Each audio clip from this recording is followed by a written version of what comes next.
我来上京这么久，还是第一次大摇大摆、堂堂正正从宫门口走出来呢。太奶奶本来就是准你出来玩的，正合你意嘛。去逛逛吧。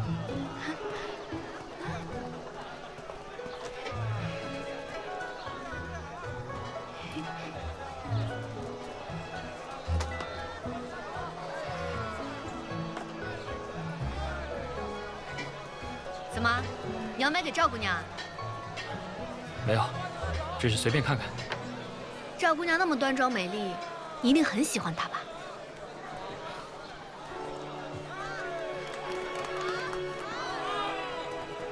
哎，其实我还是挺羡慕你和她的。羡慕？对啊，我以为在历朝皇室没有两情相悦呢。皇兄一表人才，你也会喜欢上他的。喜欢？我怕他还来不及呢。嗨，皇兄身为太子，平日里啊，确实是显得拘谨严肃。你跟他相处久了，就会习惯。你是他弟弟，你当然替他说话了。哎，如果我是你的朋友，或者是你的妹妹，你还会希望我嫁给他吗？啊？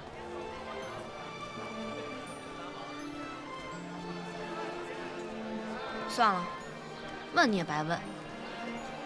反正不管我愿不愿意，我的使命就是嫁给李朝太子。哎，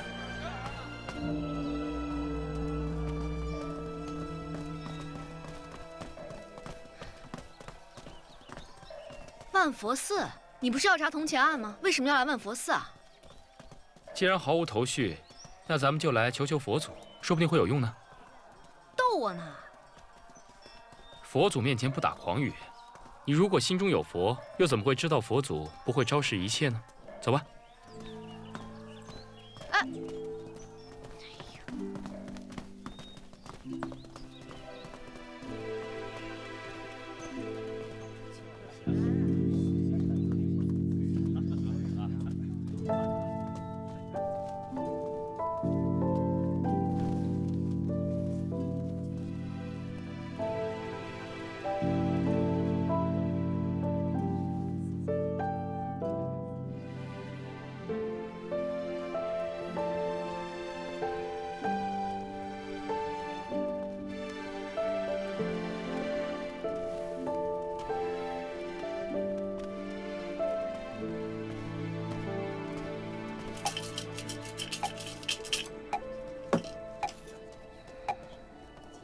丁酉。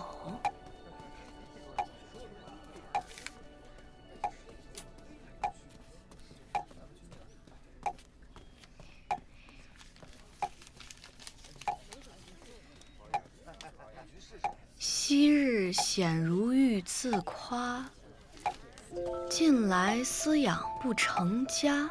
指望3000立大轿，谁知命薄眼黄沙。师傅，您能帮我解一下这个签吗？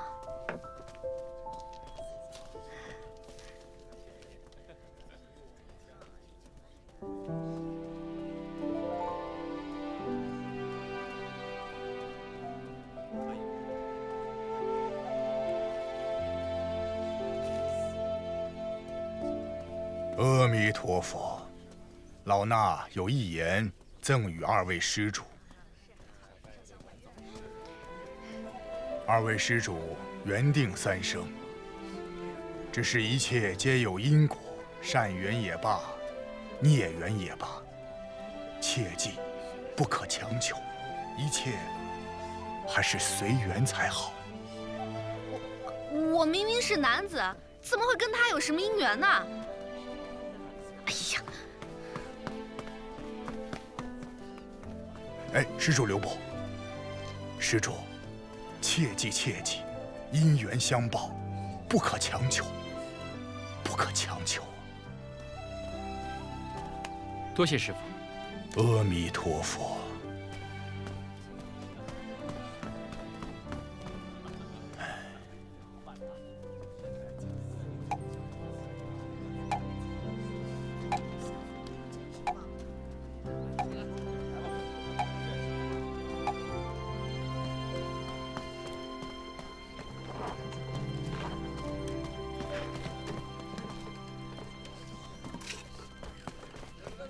看什么呢？你说这些佛像是用铜做的吧？是啊，这2日我查遍户部所有卷宗，每年李朝的铜产量不到30万斤。这产量和用途都有详细统计，而且铸造铜钱的铜也有统计。自从这万佛寺兴建以来，每年大约除了10万斤的铜用于铸造铜钱以外，其余的都用来铸造佛像了。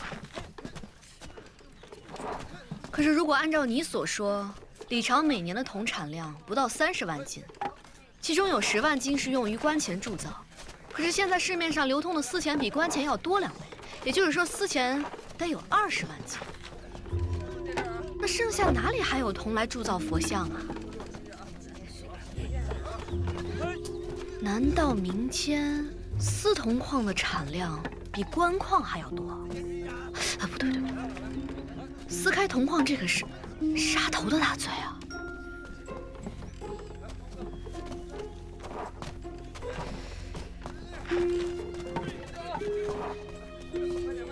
！30万斤的铜产量，10万斤用于官钱铸造，20万斤是丝钱铸造。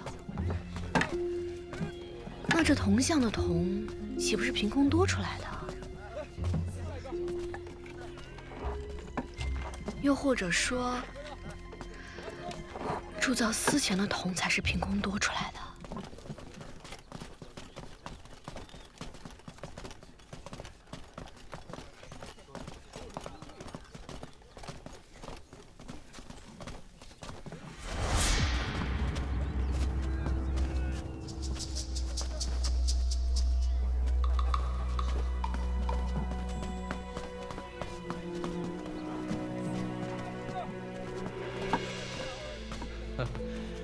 夜王，九公主，堂兄，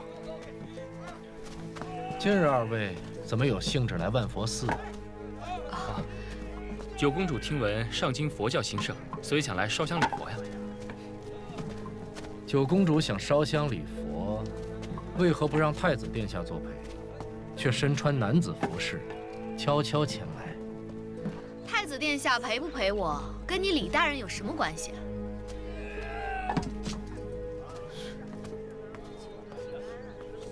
堂兄，九公主回禀此事时，我当时正好在寿仁宫给太奶奶请安。太奶奶说九公主平日里都居在宫里，闷得慌，所以想让我带她出来走走，这穿男子服饰也方便些。当真如此？不然堂兄以为如何？难不成我要事事向堂兄回报吗？堂弟言重了，堂兄并没有这个意思。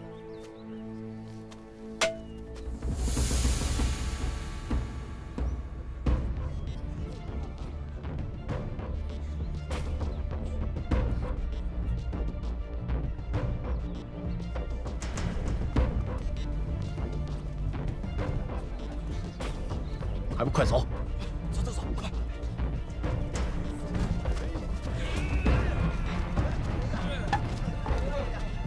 堂兄，我们先告辞了。好，走。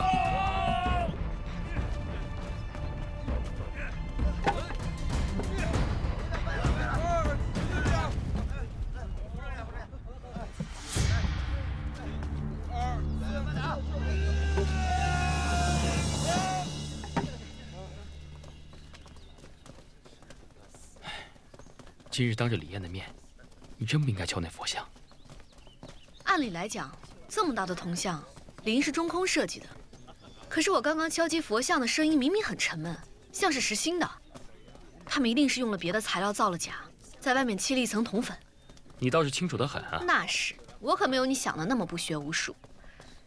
这是李燕世监工，一定跟他脱不了干系。哎，我们赶紧去回禀圣上，把他抓起来，我就不信问不出个结果来。不行。为什么？你先别着急。光凭敲击佛像的声音说明不了什么。如果这些铜像不是铜做的，那一定会有人把这些铜变成铜钱。咱们得先找到私铸铜钱的地方，那就能证明李燕是在造假钱。你先稍安勿躁。那好吧，那你可要快啊！我怕万一他们动了什么手脚，掩盖这事，那就麻烦了。行，哎，那你可得先答应我，千万不能自己先跟父皇和太奶奶说。放心吧，这事是我们两个发现的，我可不会抢了你的功劳。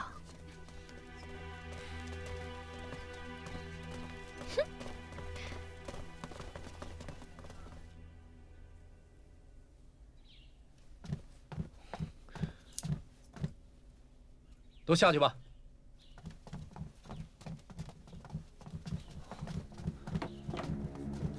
出了什么要紧事？老五今日去了万佛寺，说是奉了太皇太后的懿旨，陪九公主去礼佛。他在寺里有什么异常举动吗？没有，老五似是极不情愿作陪，倒是那个九公主绕了圈的看。九公主都看了些什么了？她好像对铜像很好奇。我们新做的那尊大佛刚好运过去，她摸了铜像，还敲了敲。他敲了铜像？不错，她的确敲了，不过敲了之后又走开了，脸上也没什么惊讶的表情。即刻派人去查一查，看看九公主最近都做了些什么，与何人来往。老五那边也要定紧了，就怕他们去万佛寺，不是偶然。好，还有，通常那边要赶紧收拾，一有风吹草动，不必汇报，彻底关掉，以免走漏了风声。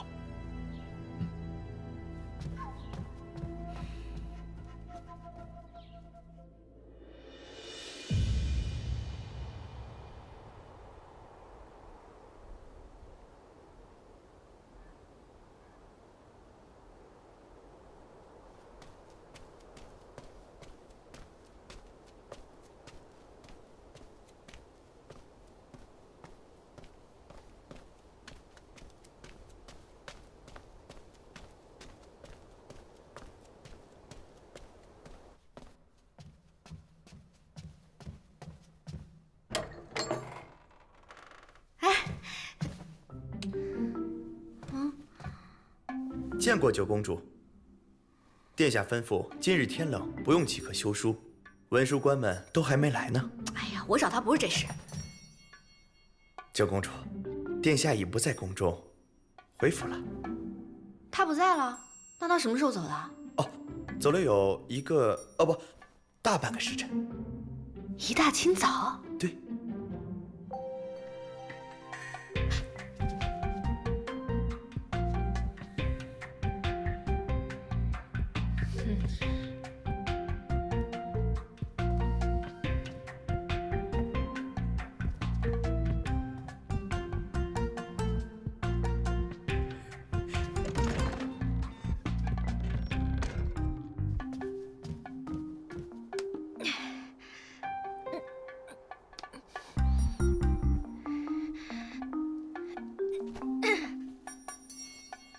行了，知道了，下去吧。是。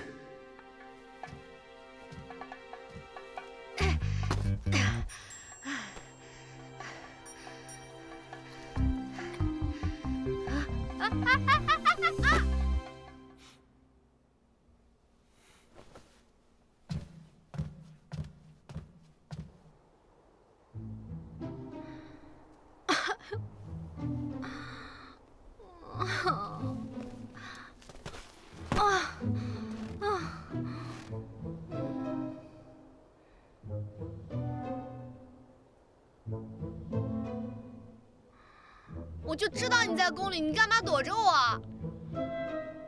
见过笨的，没见过你这么笨的。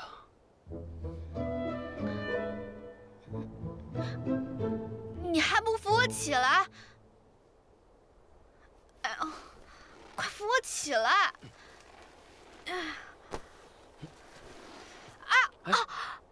等等，脚扭了？来吧，我背你，快点。哎呀，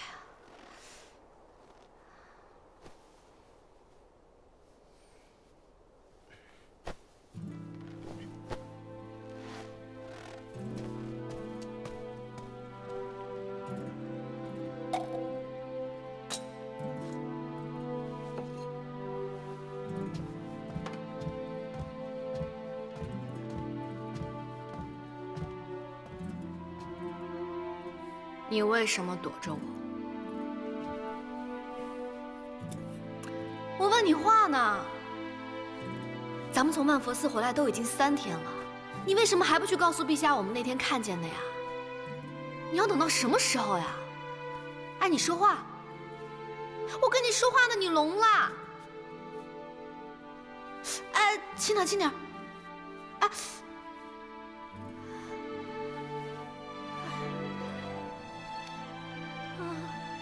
轻点，轻点！哎呦，啊啊！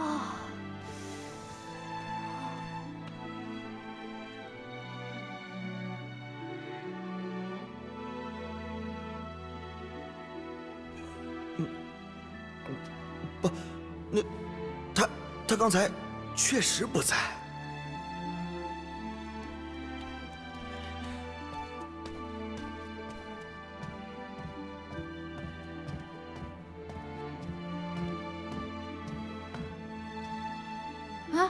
你要干什么？你不会要趁我受伤，还要拿雪球打我吧？冰敷。哦。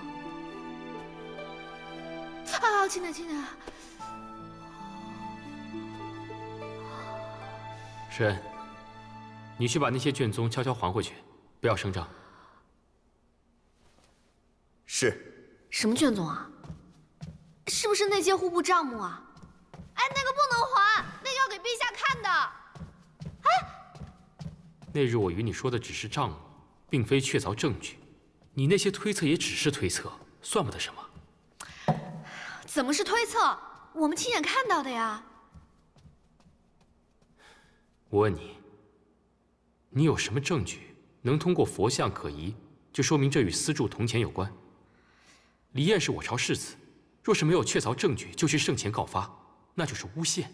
哎呦，你可气死我了！哎，那是太皇太后和皇上命我们去查的案，是圣命。再说了，户部账目就是证据啊，你给陛下看啊。朝堂之事没那么简单，若没有确凿证据，一切都只是推测，懂吗？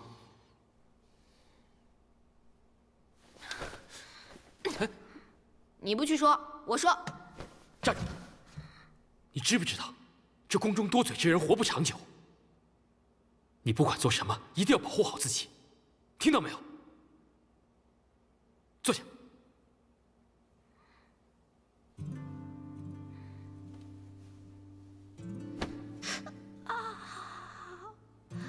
好，好，好。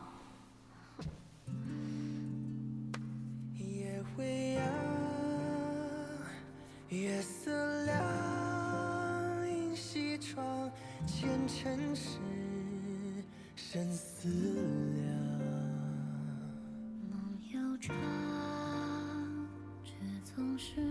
你知不知道，这在中原啊，女孩子都惜足如命，除了自己的夫君是不能给别人看的。那看了又怎么样？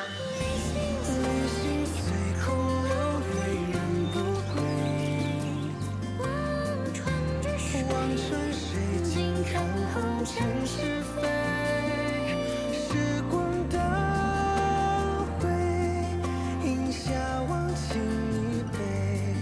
若如初见，为谁而归？秋又尽，春又归。顾小舞，你会为了我去杀白眼狼王吗？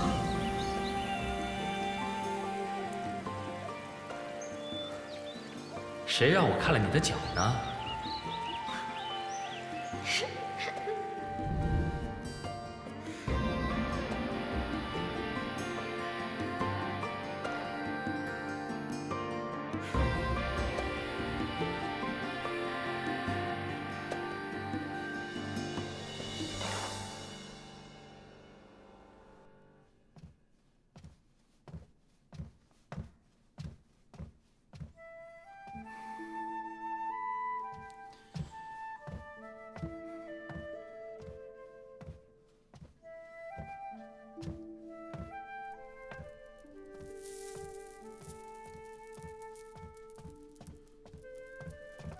裴将军。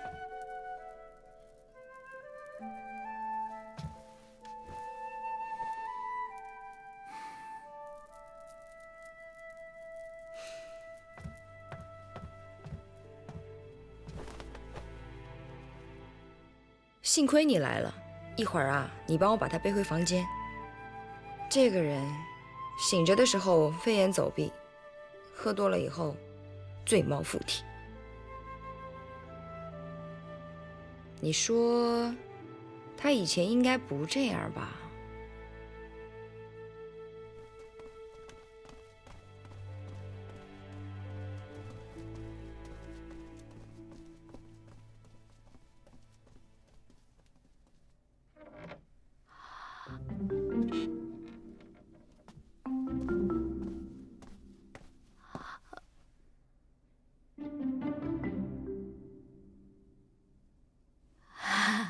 永娘，公主，太医都交代了，扭伤了脚得静养，你就好好躺着嘛。有什么事情吩咐我和阿杜去做便是了。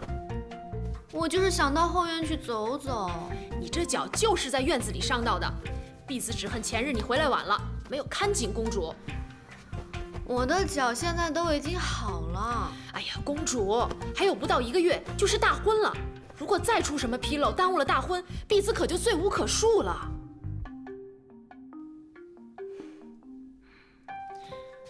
还有你，阿杜姑娘，你不要再穿这身衣服了。你是公主的贴身侍女，你总跟宫里人格格不入的，你让别人怎么想公主啊？还有，我让你不要在屋顶上睡觉，我跟你说了多少次了？走，我现在就带你去睡觉。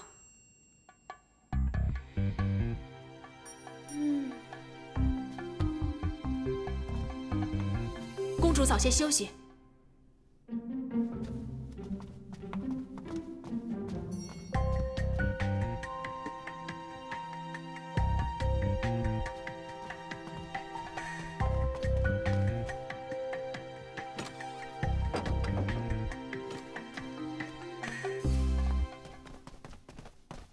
睡屋顶有意思吗？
顾剑，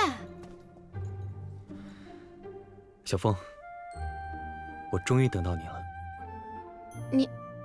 你怎么知道我会从这里出来？守株待兔，等的时间久了，总会有兔子撞上门来的。我才不是兔子呢。上京的马行不多，我挑了数日才挑到这一匹，今后它便是你的了。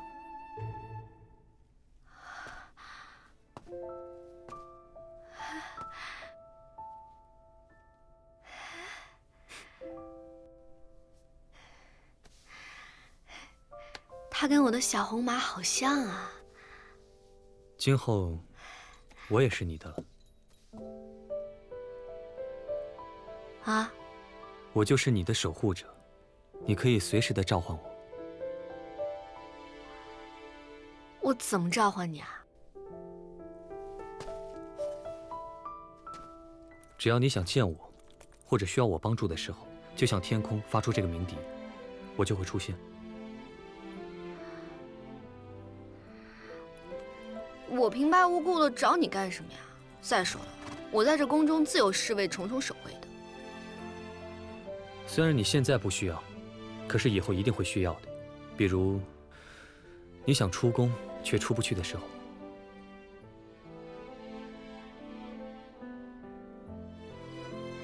哎呀，服了你了，好吧。反正我是不会用的。哎，我不跟你说了，我还有要紧事呢。何事？我要去找米罗，让他帮我去万佛寺查一件事情。万佛寺？啊，那是皇家寺院。米罗好好的开着酒肆，干嘛平白无故的把他牵连进来？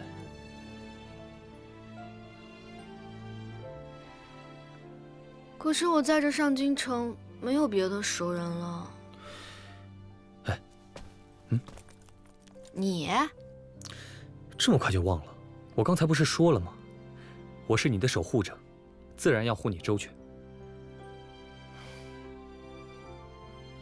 那走吧。哼。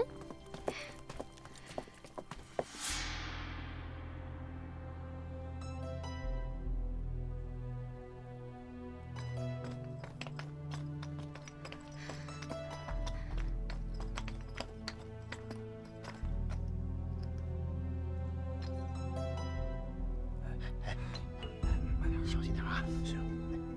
哎，这，哎，好，行。这样，哎，小心点啊！啊，行。哎，快，这边你偷点啊！他们坐下，嘘。快，好。行了，哎，对，啊，这会儿再行吧？哎，好，看仔细点啊！我看也差不多了，好嘞。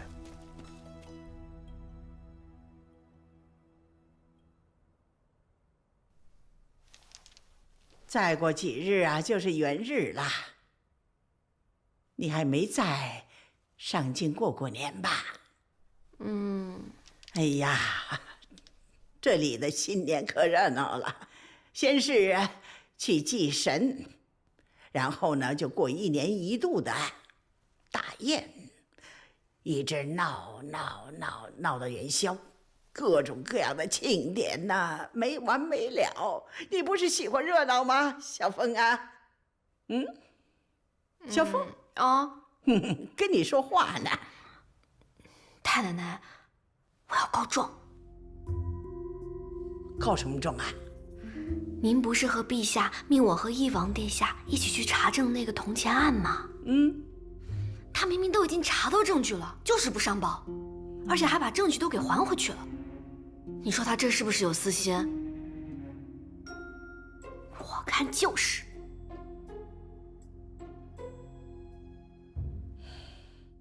近日宫中准备着除夕宴之事，您可是累着了。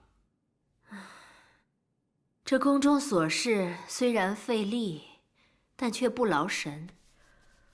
能让我每日里耗神的，总归都是你的事情。哦。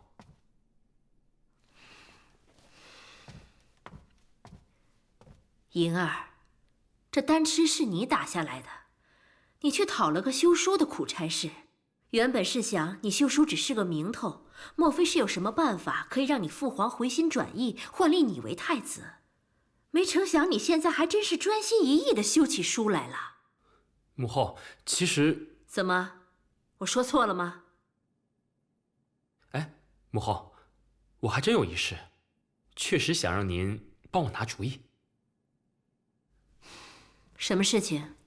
娘娘，禀皇后娘娘，圣上传誉王殿下速去承仪殿见驾。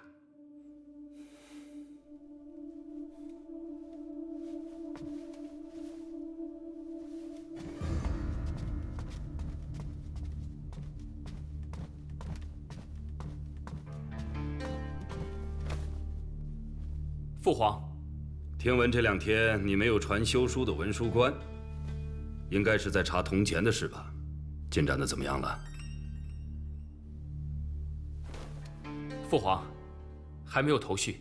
是没有头绪，还是不敢回禀？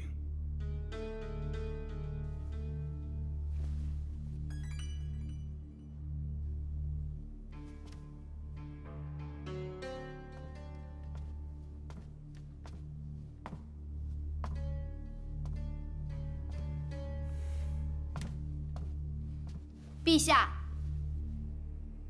公主，你说说查到了什么？回禀陛下，翼王已经从户部账目里面查到了线索，而且小凤还和翼王去万佛寺。父皇，九公主所说的证据都只是推测，不能作为呈堂证据的。我亲眼看到他们大半夜偷偷给泥塑佛像上铜粉的。你竟敢黑夜离宫！你不敢明察，还不允许我暗访吗？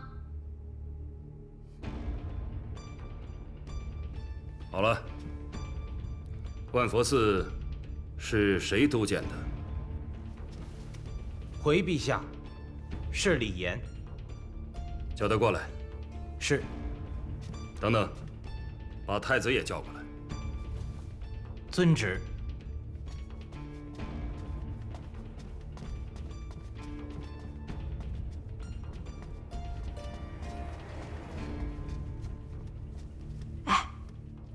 这事跟太子有什么关系啊？闭嘴！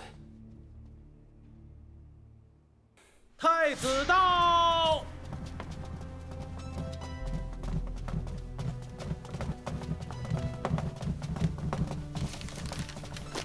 父皇，陛下。这就是他，陛下。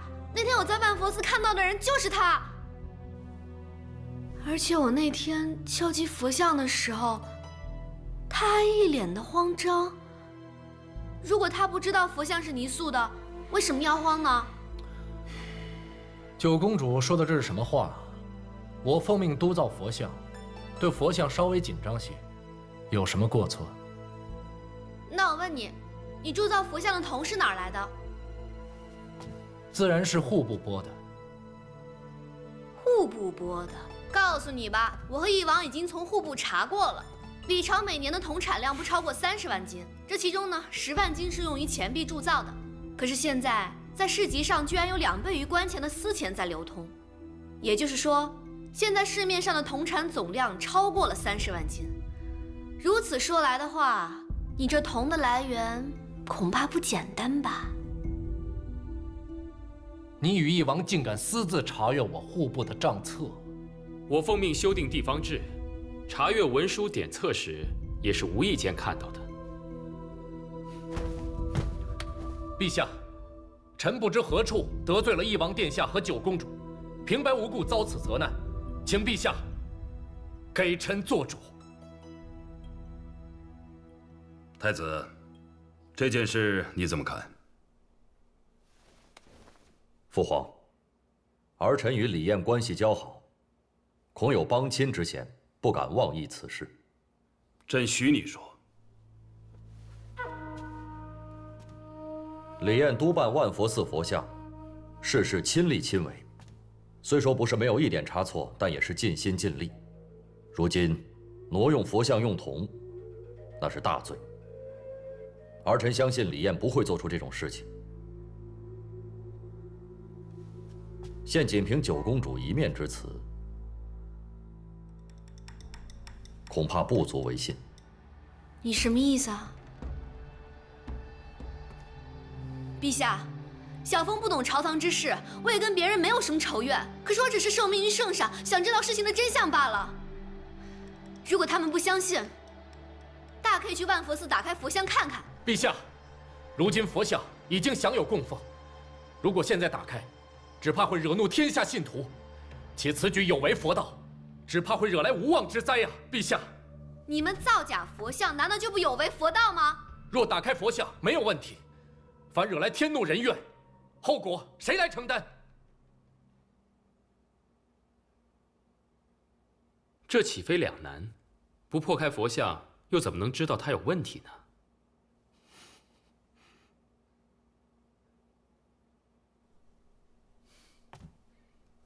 陛下。不破开佛像，也可以辨明真假。你有办法？如果佛像是泥塑的，那就和户部记载的铜的重量不一样，所以称称不就知道了？好，就这么办吧，以防有人当中做什么手脚。曾宪，在。你带神武军即刻封寺，明日。由朕亲临彻查。是，陛下。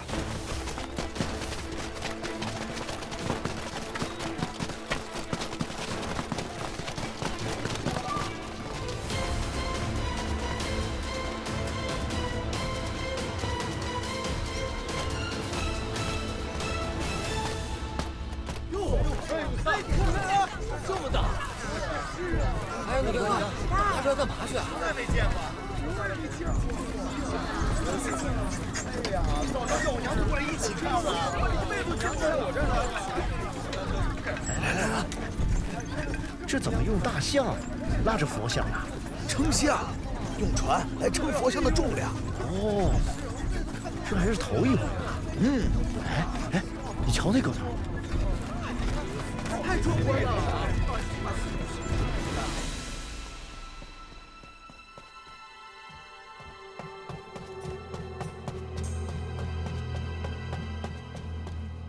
陛下，铜像的重量与户部的记载一样，不差分毫。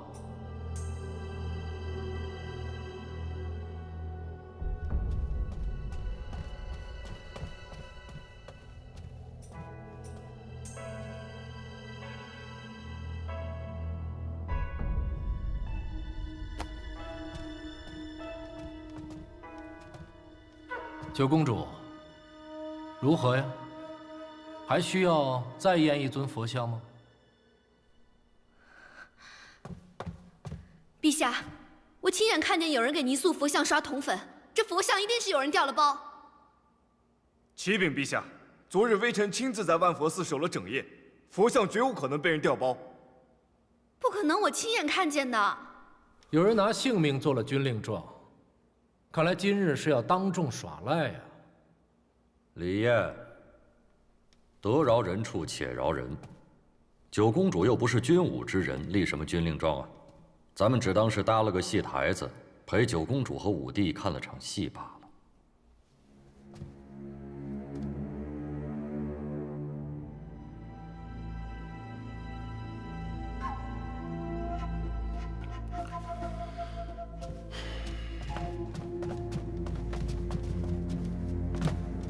父皇，九公主既然坚称亲眼所见，儿臣以为何不依九公主所言，再查一尊佛像？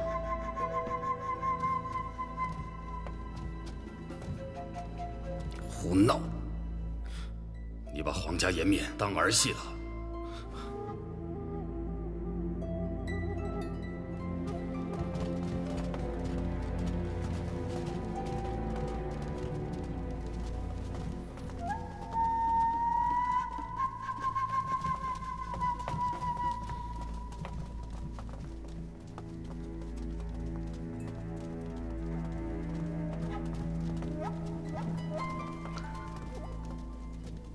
九公主，以后这种事情要多跟我商议才是啊。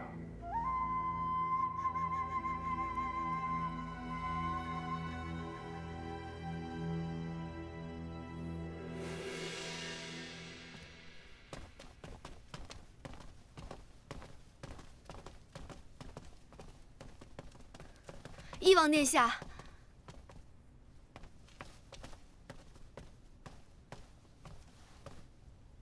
谢谢你刚刚替我说话。不必，这件事是我把你牵扯进来的，没道理让你一个人担了委屈。但是，就到此为止吧。你好自为之。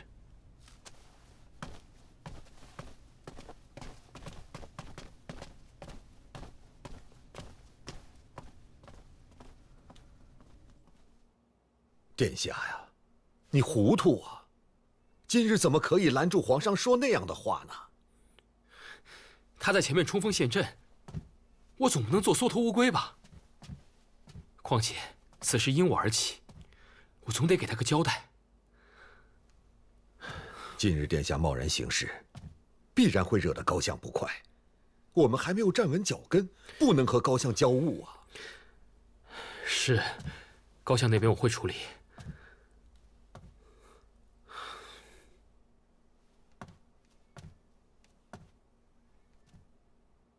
殿下，日后行事一定要三思而后行，万不可感情用事。啊？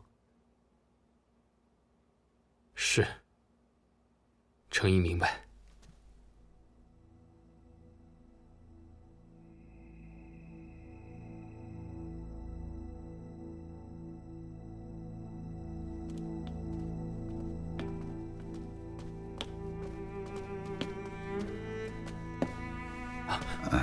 舅公，殿下深夜至此，不知是为……舅公，您上座。为何？您上座。为何？嗯，来，坐。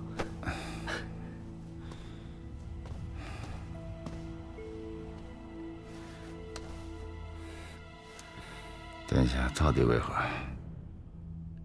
我特意前来给舅公赔罪。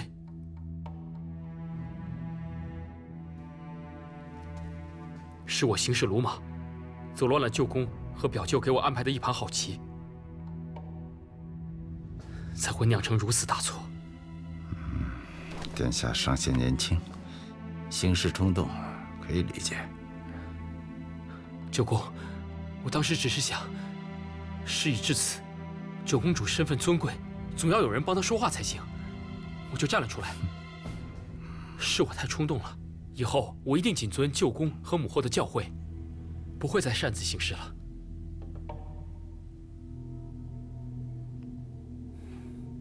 罢了罢了，吃一堑长一智，殿下长记性便是。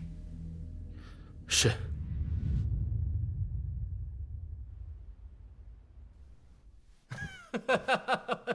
哎呀，我今天一想到那李成银上赶着去挨骂的样子啊，我就想笑。他跟那西周九公主，这下可成了天底下最大的笑话了。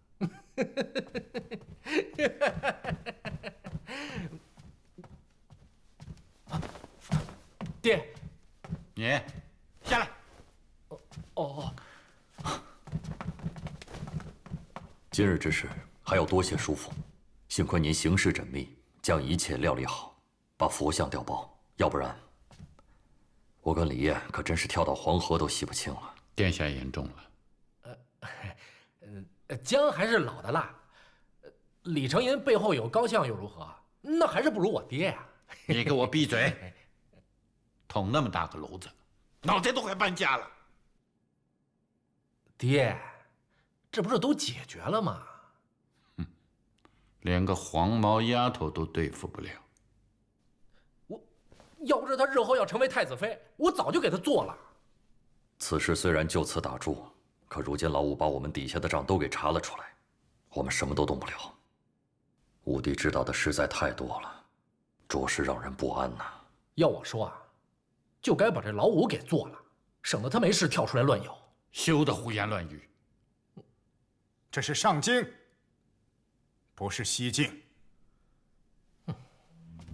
叔父说的不错，这里是上京，便要用上京的法子。看来殿下又有新的妙计了。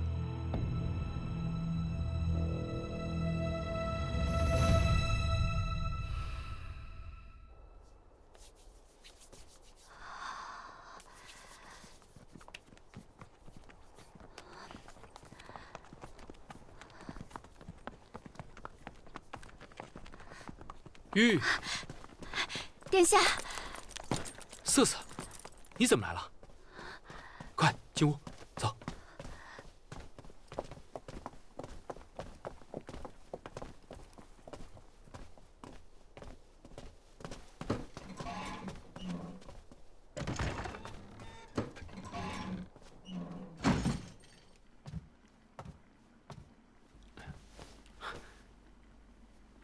来。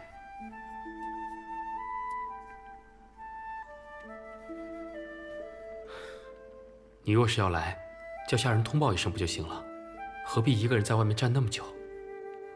我今日听了宫内发生的事情，便心焦不已，只想赶紧能见到殿下。我不是来责怪殿下的，我知道殿下做事一定有自己的道理。不论如何，瑟瑟都会支持殿下。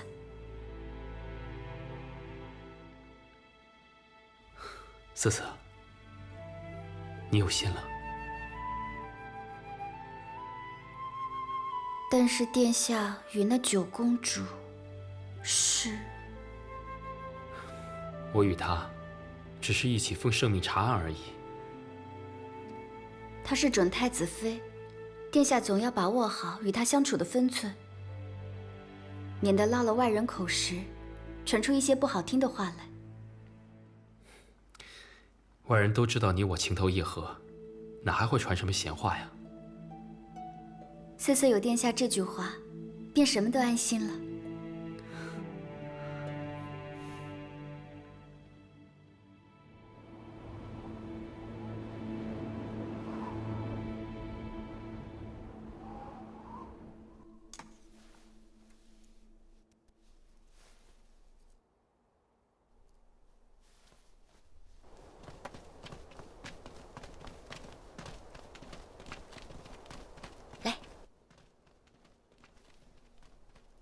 来啦！哎，快，公主！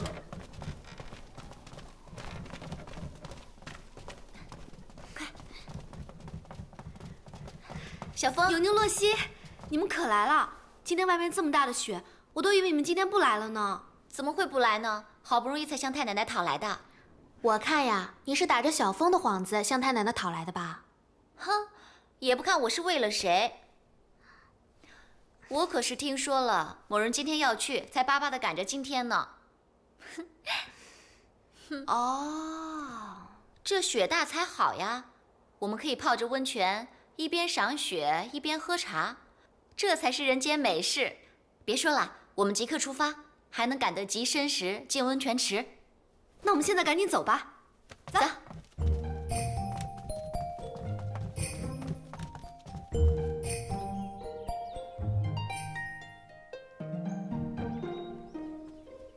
走，小芳，我带你找永宁。好美啊！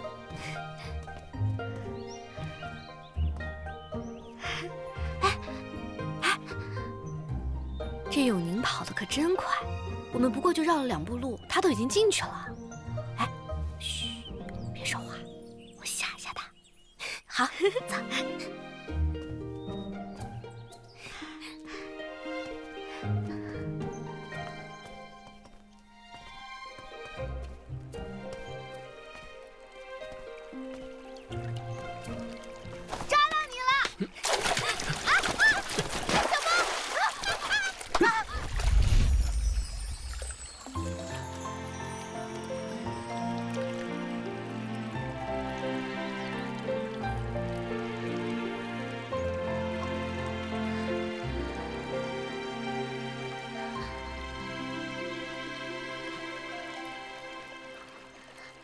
殿下，你没事吧？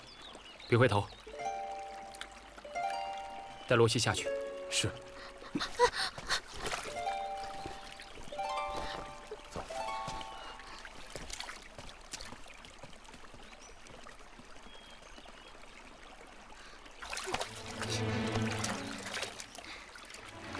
你还不快走，非礼勿视！是你自己闯进来的，为什么让我走？好没道理啊！哎，你若是不想走，我倒是无所谓。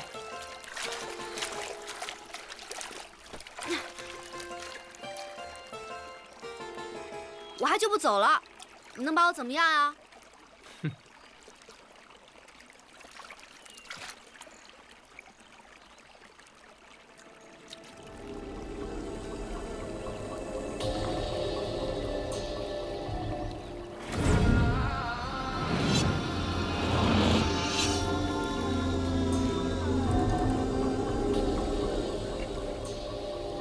你怎么又头疼啊？哼！难不成我是你的克星，你一见我就头疼啊？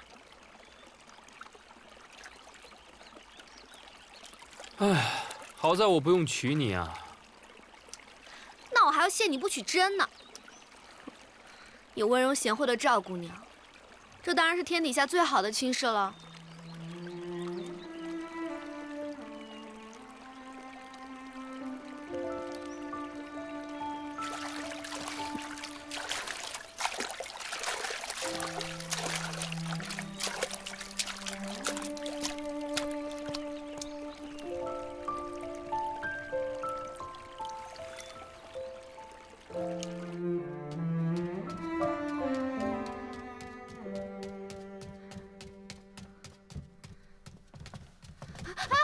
风，你这是？太子殿下，没撞到你吧？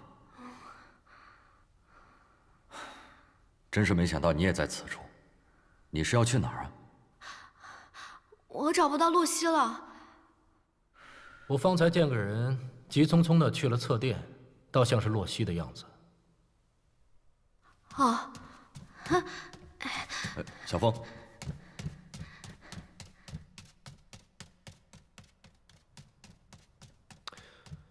这个九公主明明要嫁给你，为何见到你就要逃啊？她又能逃到哪儿呢？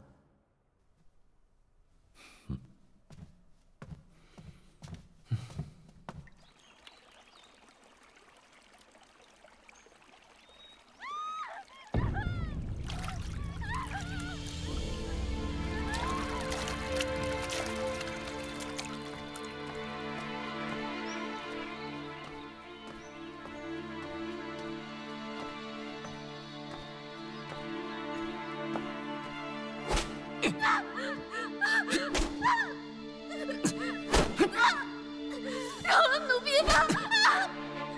饶了奴婢吧！住手！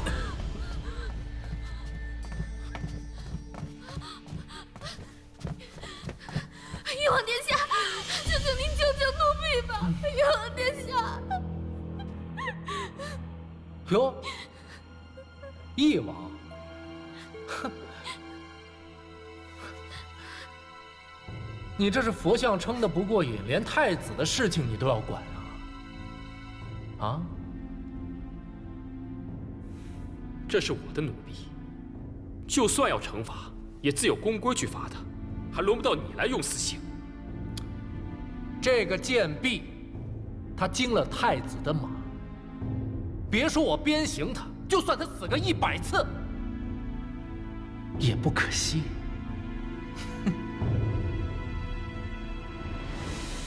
怎么罚，也是我这个做主子的说了算，不劳世子费心了。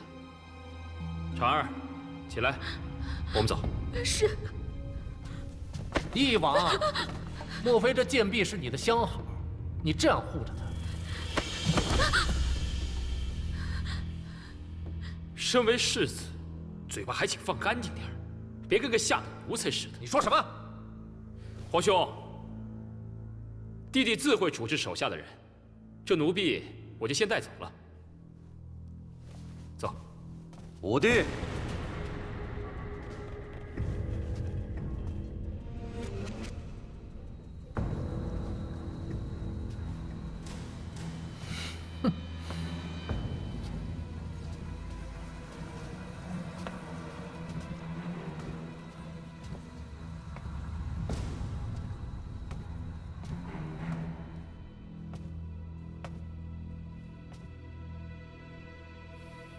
今日这个奴婢顶撞了我，我要将她留下，带回府里惩罚。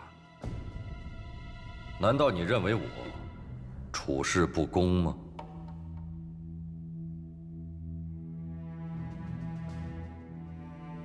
弟弟不敢。亮也不敢。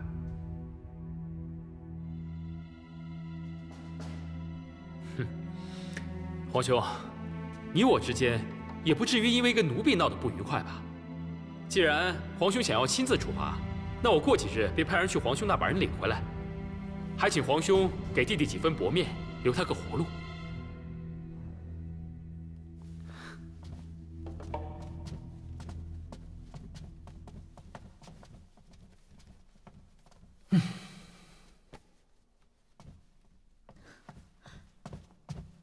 小风，洛溪，永宁，怎么了？永宁，你们知道吗？方才五哥与李艳居然因为一个侍女打了起来，五哥被太子带来的人制住，之后便怒气冲冲的走了。这么严重啊？嗯。那裴少将军怎么样了？走了。你现在去追，或许还来得及。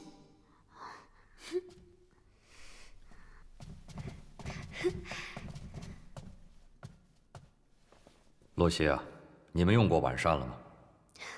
回太子哥哥，还没有。哦，这个时候回宫，在路上就错过晚膳了。我已经让人准备了，一道用过了，再由我送你们回宫吧。不用了，太子殿。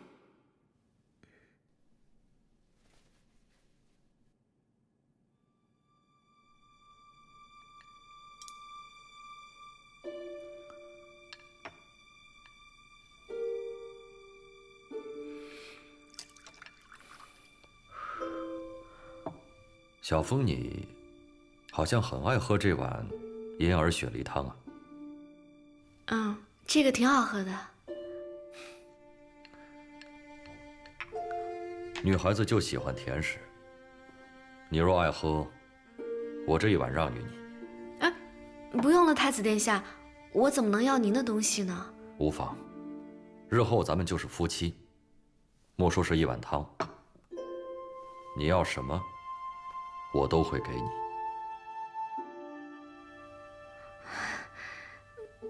谢谢太子殿下。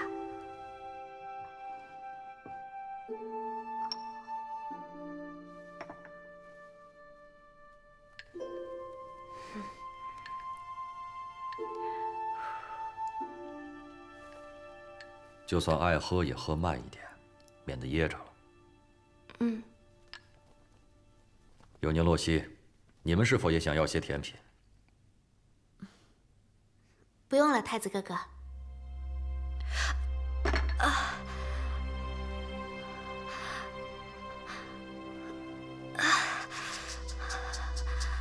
小风，小风，怎么了？你怎么了？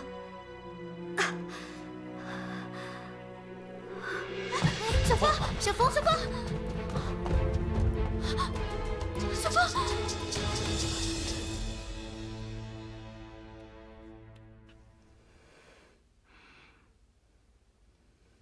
皇上驾到！见过圣上，父皇，见过娘娘。怎么会中毒的啊？现在怎么样了？启禀圣上，九公主中的毒分量不轻，微臣暂时为九公主施针，缓解毒发。但若九公主3日之内不能服下解药，恐怕……那还不去配解药？九公主中的毒实在奇特，微臣也看不出来究竟所中何毒。我告诉你，无论如何一定要把她救醒。是。封锁离宫，好好设查，一定把凶手找出来。儿臣领命。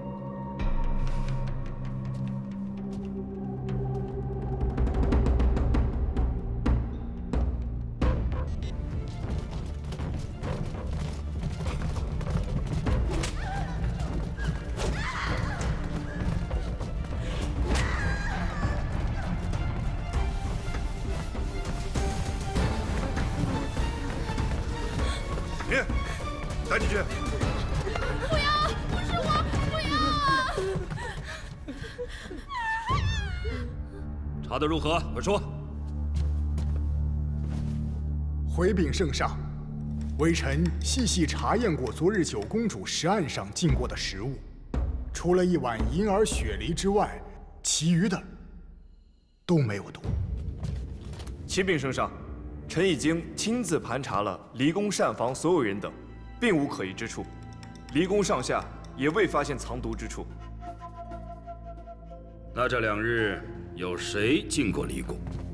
回禀圣上，太子殿下，奴才鲁平章是离宫内侍的总管事。自昨日以来，只有太子殿下、义王、永宁公主、洛熙公主、西周九公主、李世子带的人进过离宫。义王因为是昨日午时才到的，原本定的是今日用过午膳便离开，但昨日酉时便和裴将军一起离开了。永宁公主、洛熙公主、九公主是申时到的，太子殿下与世子是申时末到的。除此之外，除了跟来的几位随从，再无他人入离宫。你给我说清楚，义王他为什么提早离开？义王是因为圣上，义王昨日与臣险些打了一架才走。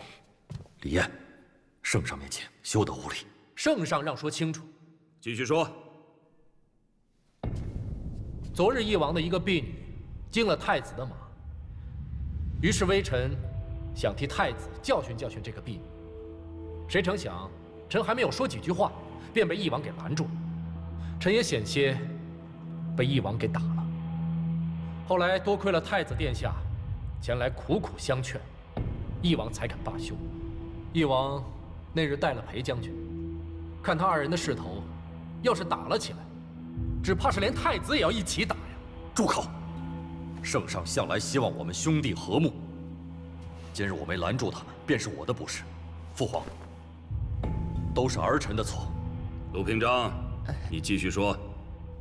是，奴才细细盘查了膳房的人，膳房也无外人去过。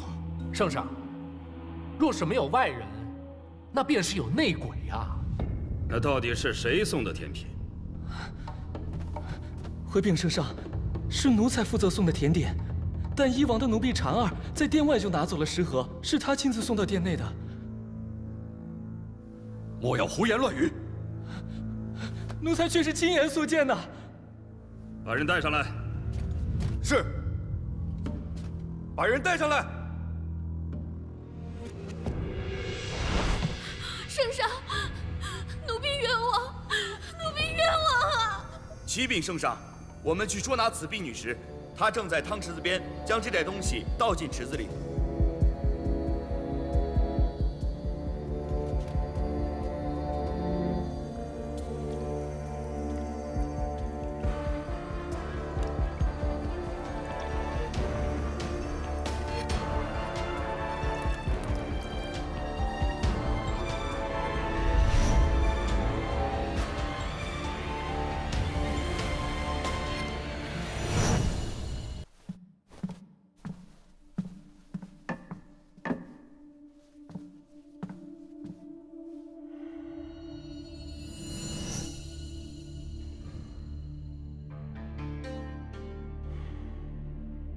你这个贱婢！齐州公主跟你有什么仇恨？你要如此害她？圣上，为奴有一事要奏。说。九公主的那碗银耳雪梨，原本是太子的。太子见九公主喜欢吃，就把自己的那碗让给了九公主。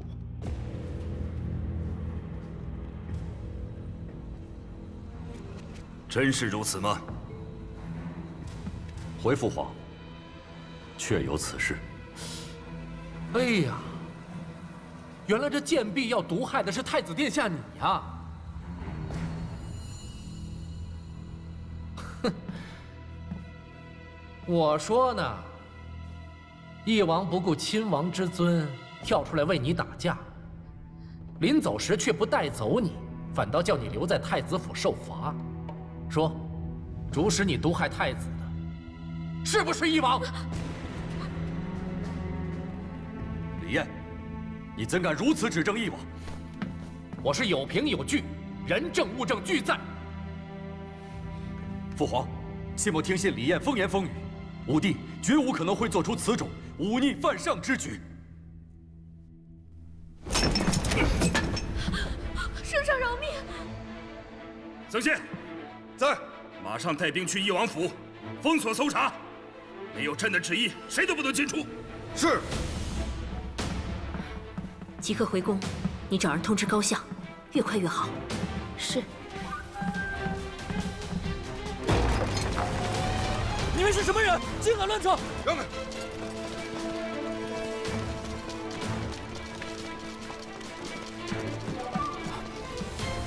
怎么回事？圣上有令，封锁翼王府，未经圣谕，任何人不准离开。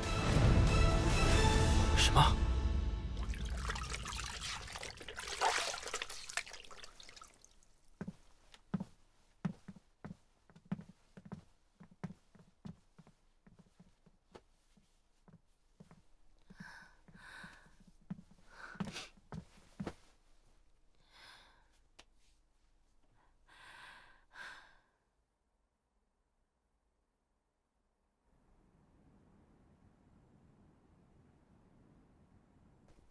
说，是谁主使你给太子下毒的？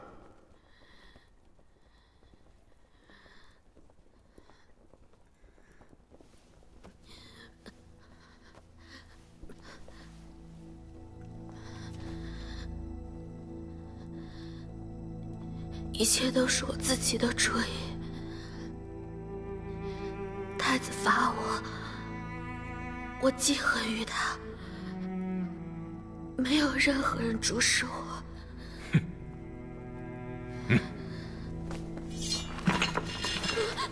不要！不要！一旦进了大理寺，受刑必然是逃不掉的。但若一上刑就招供，难免引人怀疑这证词便不可信。不过，再硬的骨头在大理寺，也难以撑过3天。婵儿明白，撑到第3天，他们才会相信我的话。我会等到那一天再招供。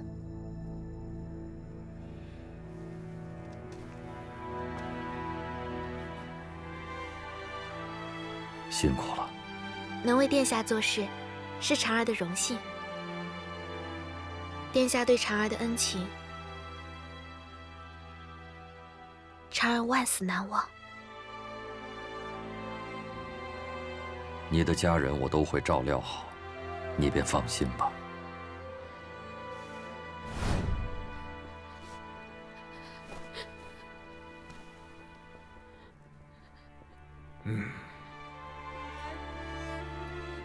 你还真是个硬骨头啊！不过这牢里有的是办法让你开口。我劝你还是想明白些，少受点皮肉之苦。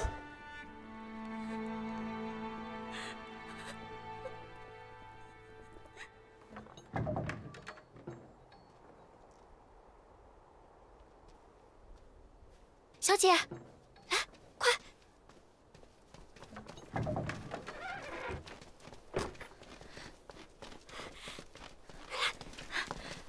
站住！哥哥，这么晚了，你想去哪儿？我只是……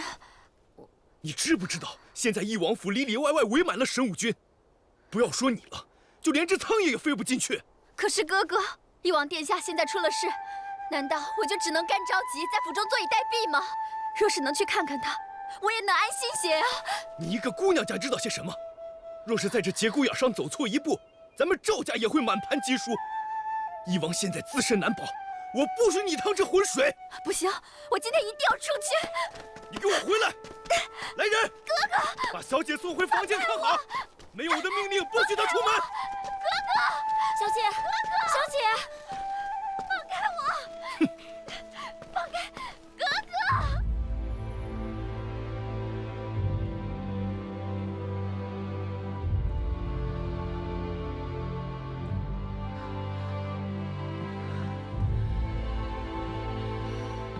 这马上就第3天了，怎么还没有来解药啊？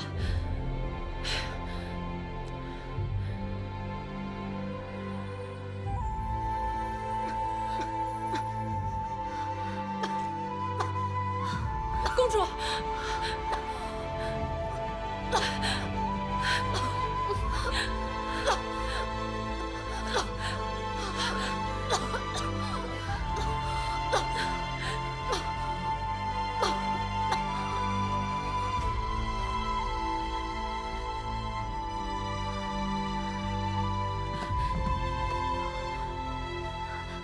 你要换宫里的衣服，我去给你拿。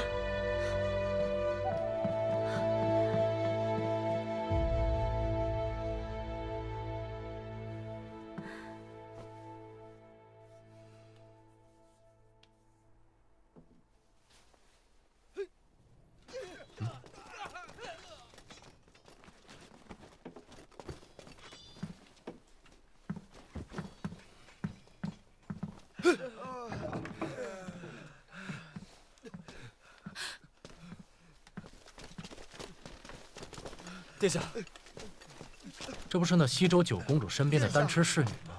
平日里总穿着单吃的衣服，怎么今日换上我李朝的衣服了？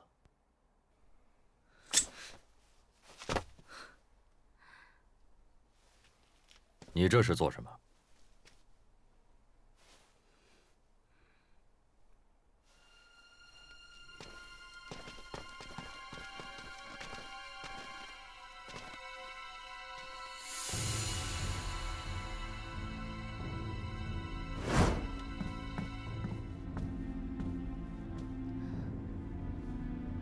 辛苦了。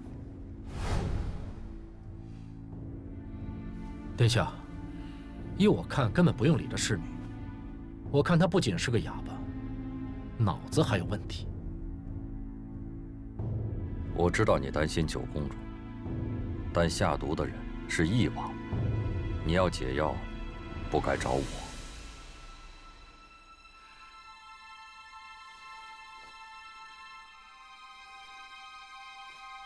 回去吧，跪在这里没用。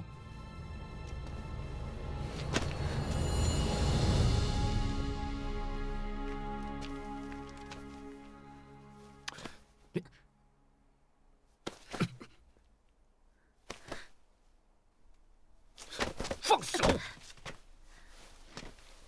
哼！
殿下，已经3日了。明日早朝，人证物证都会被呈给陛下。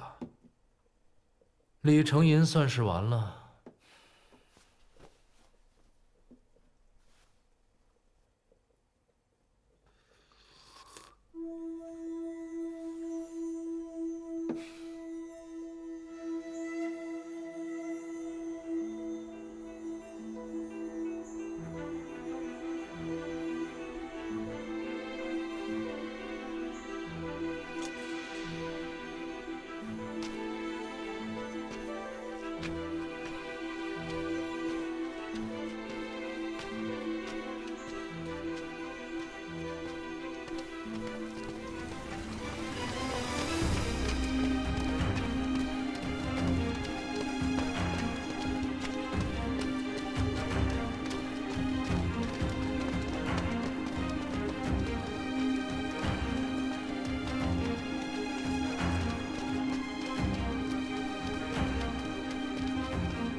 走，是。这边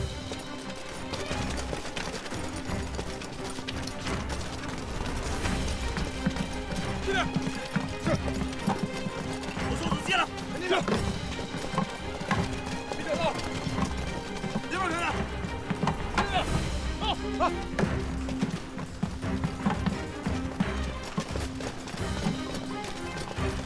报告将军，找到了。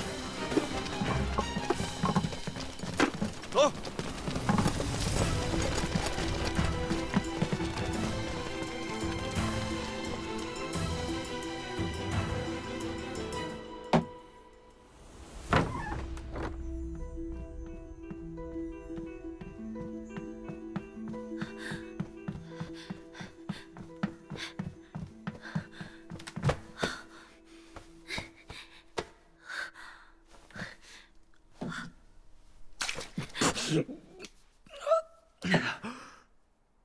阿杜，你怎么来了？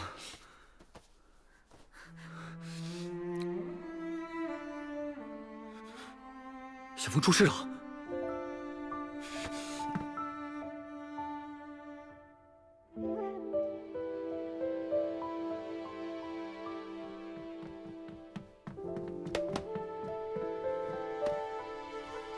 阿东，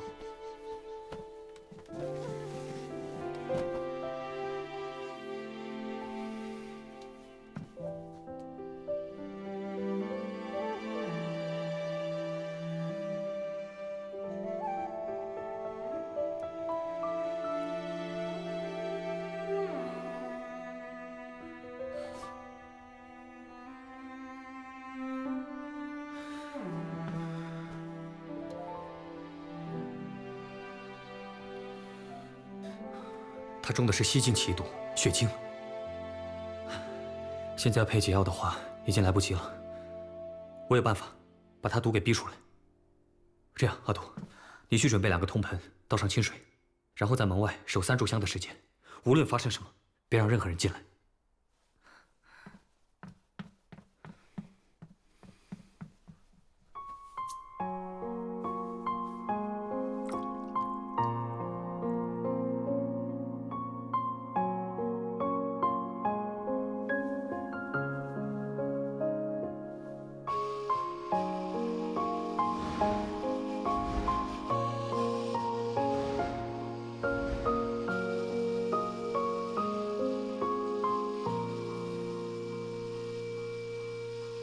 暮色起，看天边斜阳，恍惚想起你的脸庞，毕竟回忆想，难免徒增感伤，轻叹息我们那些好时光。暮色起，看天边斜阳，夜未央，星河渡流淌。天晴朗，好风光。若你不在身旁，能上苍穹又怎样？扬帆远航，抵不过彷徨。奈何流放，抵不过苍凉。我要进入回忆的汪洋，虚拟的模样。唯有你是我的天堂，唯有你是我的天堂。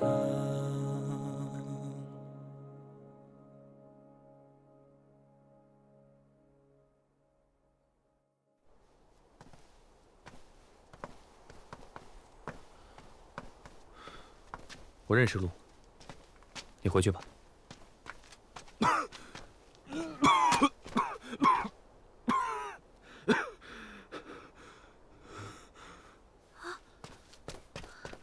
顾剑，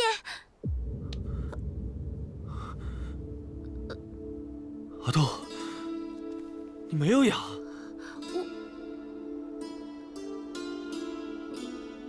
你怎么会吐血啊？刚才消耗了一些内力，休息片刻就好了。阿杜，你为何装哑？是有人逼迫你的吗？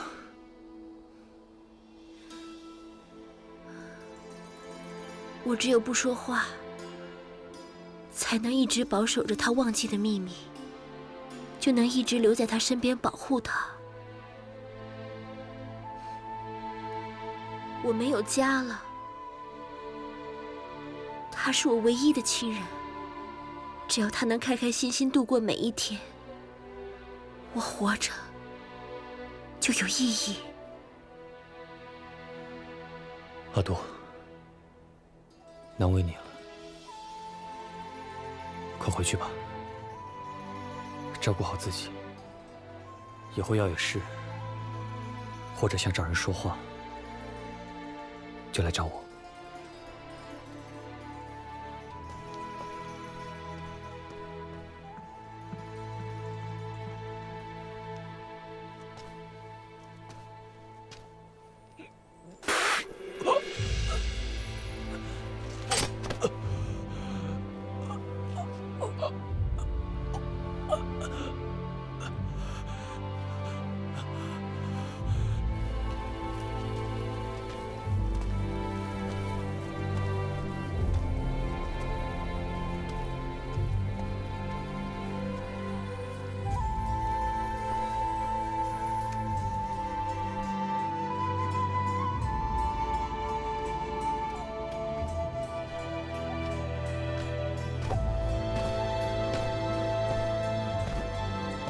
小伙子，我的医术浅薄，你受的伤太重了。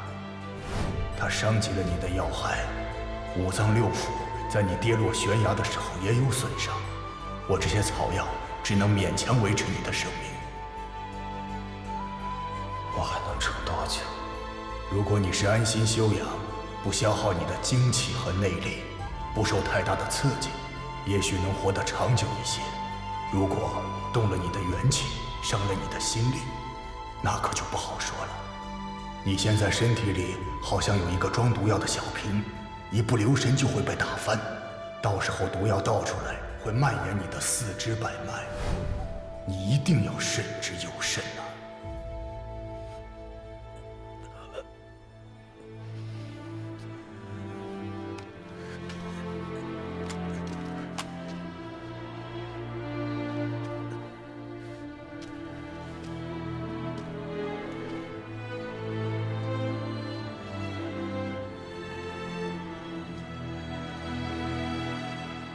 启奏陛下，九公主中毒案的嫌犯婵儿已经招认，她乃是翼王殿下身边的死士，受翼王殿下的指使给太子下毒，阴差阳错却害了九公主。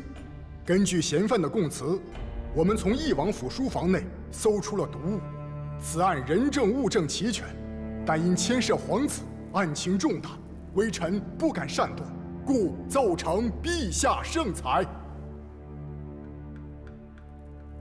先把翼王关押在大理寺，等候朕亲审。臣遵旨。有事起奏，无事退场。臣有事起奏。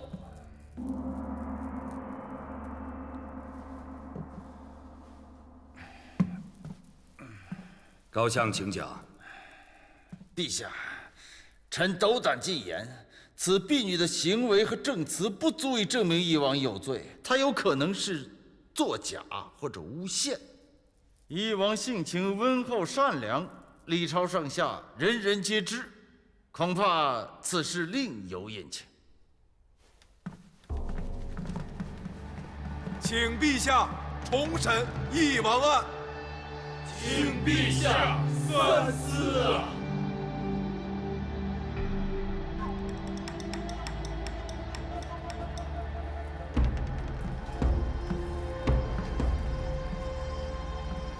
朕都还没定他的罪，你们却一个一个的替他说情。朕今日才知道，原来他的人缘有那么好。臣只怕此婢女被别有用心之人利用，让皇家蒙羞。陛下，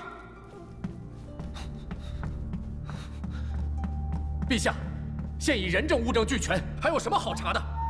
大家都说翼王善良。我看未必吧。此前先太子与翼王一起去西境，可最后就他一个人回来了，又在丹池拿下了战功，这难道……李烨，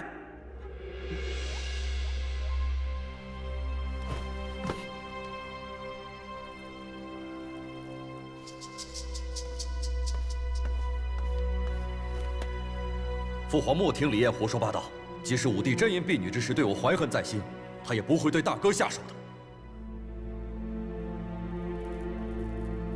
罚李彦3个月俸禄，回家闭门思过，1个月内不许上朝。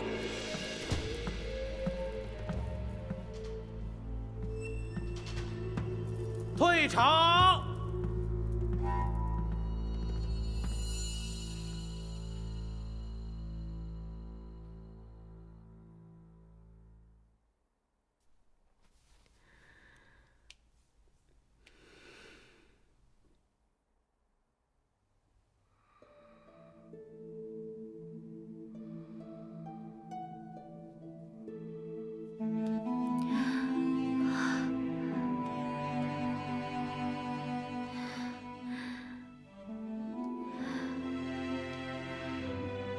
阿杜，你怎么了？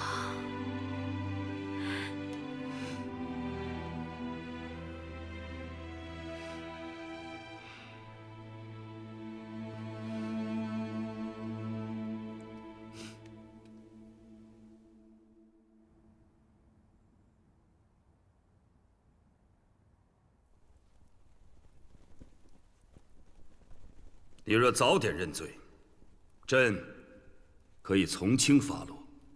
父皇，我什么都没做过，你要我如何认罪啊？铁证如山，你要朕如何信你？父皇，我如果真的要去毒杀太子，也会派一个不相干的人去。我为什么要派自己的婢女去，受人以把柄？这一切的一切，如此明显的指向我，您不觉得太可疑了吗？如果今日死的是太子，那就没什么可疑不可疑的了。您如果真的愿意相信这些拙劣的证据，我也无话可说。哼！好，那朕再问你，程济的死你怎么解释？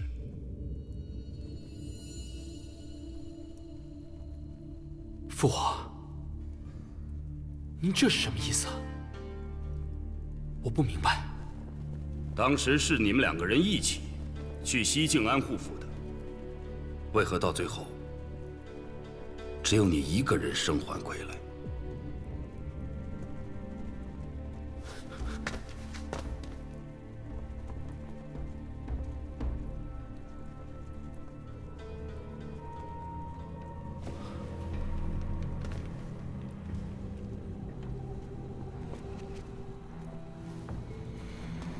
父皇，谁才是真正的受益者？您难道看不出来吗？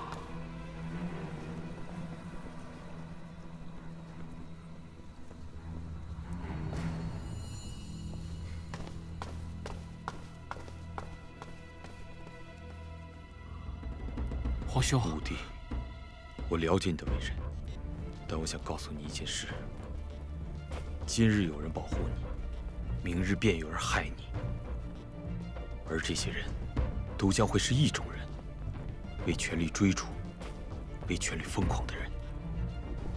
这皇宫之中，最不需要的就是真相。原来是这样，大哥，原来是这样。陛下。揽月阁传来消息，九公主醒了。圣上驾到！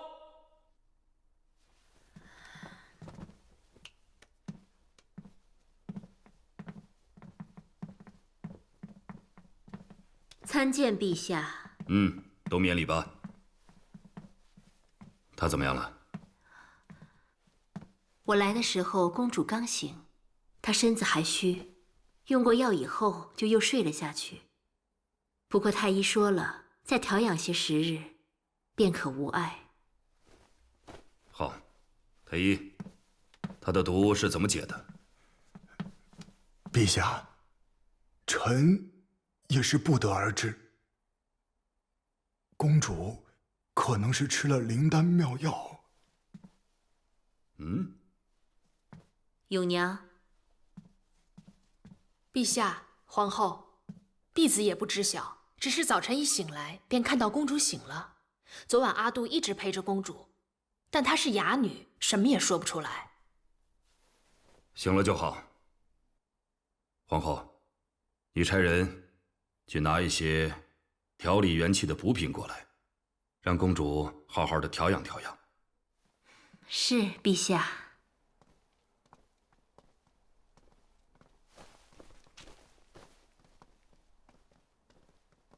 陛下，奴才打听了一番才知道，九公主的贴身婢女昨晚在东宫跪了一宿，嘿，今早公主就醒了。哦，许是宫里的人乱说话，奴才处理了那些贱嘴巴。圣上，圣上，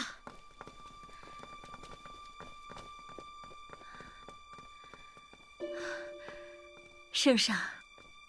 妾身去了几次承银殿，都未能见到圣上。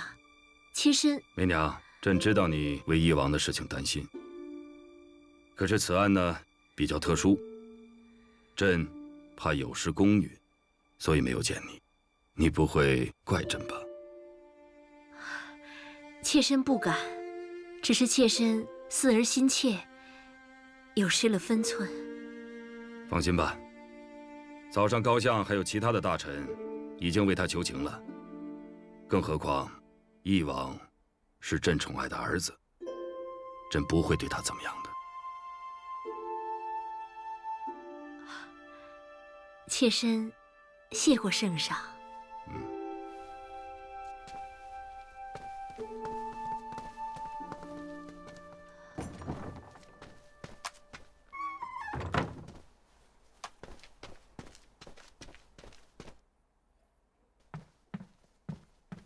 先生，查到什么了吗？就在京郊，李岩胆子极大，居然将铸铜钱的地方设在了同昌宿卫军的练兵场附近。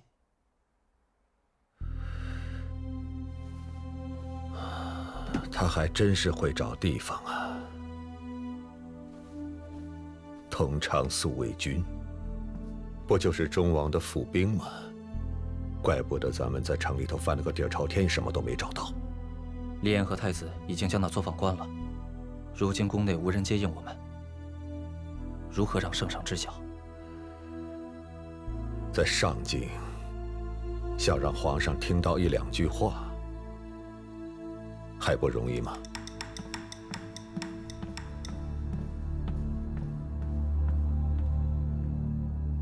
启禀陛下，臣今有一奇事，特来禀告陛下。什么奇事？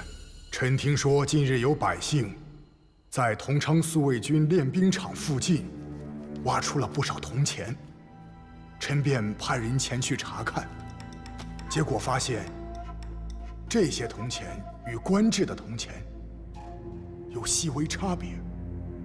臣觉得蹊跷，深感此事重大，故而前来禀报。同昌宿卫军，那不就是正是忠王殿下的府兵。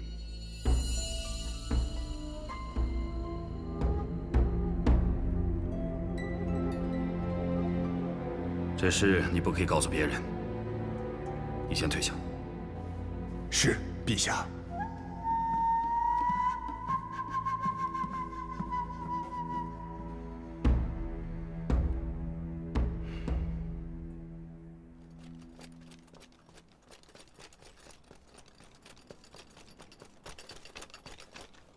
九公主，圣上有令，任何人不得见翼王。可是我不是你们李朝的臣子，都说是翼王给我下的毒，我得亲自去问问他。你就让我进去吧。九公主，之前皇后娘娘来探望翼王，都被拦了下来。您还是回去吧，不要难为小人。哎，公主，婢子同您讲过了，肯定进不去的。我们还是回去吧。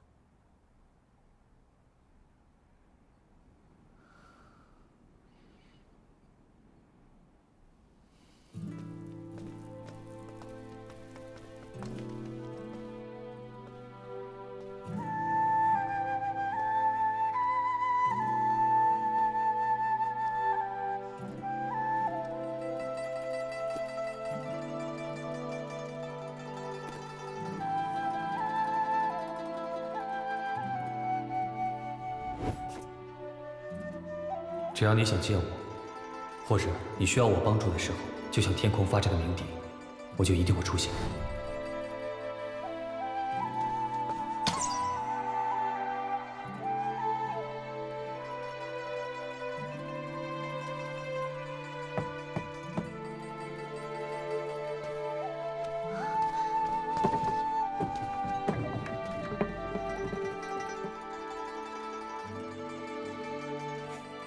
你真的来了？你身体好些了？好多了。你是不是跟我说过，不管任何事情，只要我开口，你一定会帮我？现在就有一事，我要进天牢。为了翼王，他可是下毒害了你才进天牢的。他是我朋友，我相信他一定不会这么做，所以我才要亲自去看看，这到底是怎么回事。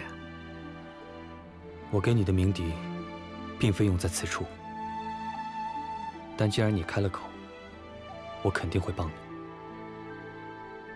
跟我走。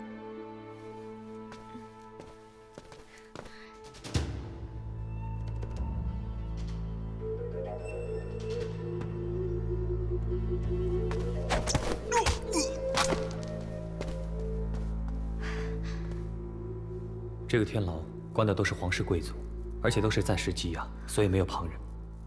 我就在这儿帮你望风，以速去速回。好。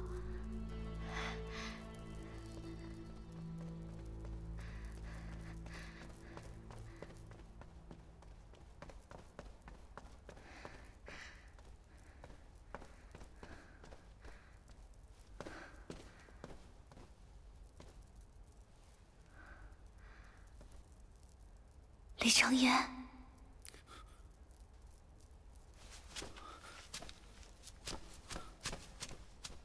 你怎么来了？身子好些了吗？本公主吉人自有天相，睡几天就没事了。没事就好。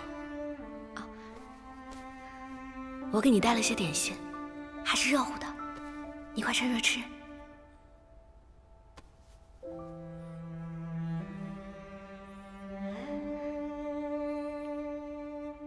你相信我是被冤枉的？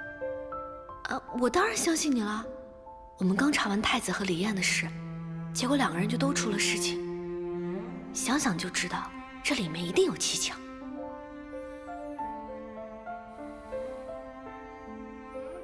但是父皇不信。那我去替你向圣上求情。不用，你现在身子刚刚好，应该好好休息，别去惹事。那你倒是告诉我，怎么才能帮你啊？是我行事未思虑周全，害得连你也一起受苦。这不怪你。是我当时太急功近利，为了找出太子的把柄，才利用你在父皇面前提起假铜钱一事，把你也牵扯进来。是我对不起你。你别这么说，我本来就看不惯这些弄虚作假的事情。当时我真应该听你的，如果不是我草率行事，恐怕也不会打草惊蛇了。事已至此，也是无能为力。只是太子已经对你下过一次手，难保不会有下一次。这后宫之中暗箭难防，我不在你身边，你千万要学会保护好自己，明白吗？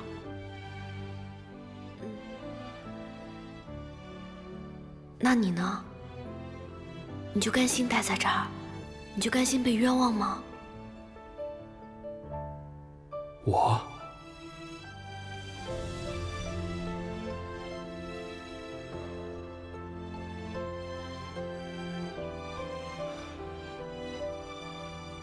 皇室就是这样，成王败寇。你快离开吧，免得被人发现，惹来麻烦。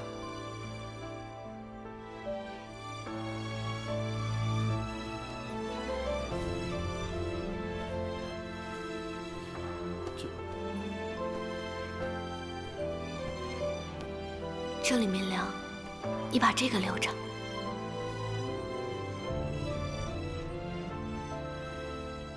那你保重，我走了。你也是。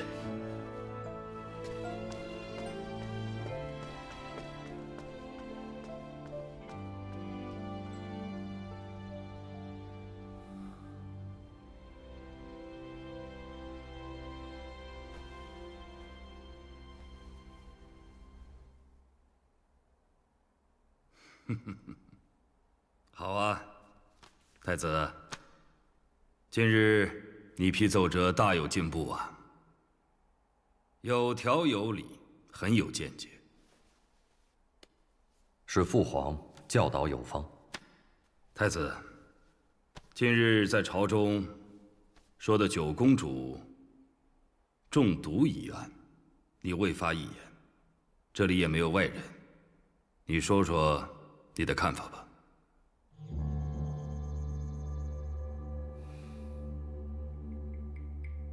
儿臣与武帝手足相连，儿臣不相信他会做出这样的事。可是大理寺已经有了证词，在翼王府也找到了物证，他已经百口莫辩。太子，翼王他本来想毒害的是你，那你为什么还相信他呢？父皇，即使真的是武帝所为，我也不会责怪他。我身为兄长，未能谦让，就算武帝真的记恨于我，也是正常。还请父皇对武帝从轻发落。你的胸怀还真的很宽广，能容忍他人之不能容，朕很欣慰啊。父皇过誉了，是您平素以行为教，儿臣也只是客少击球罢了。啊，对了，今日李艳说起先太子一案，让朕心里突然一凉。你跟李艳交好，你怎么看这件事？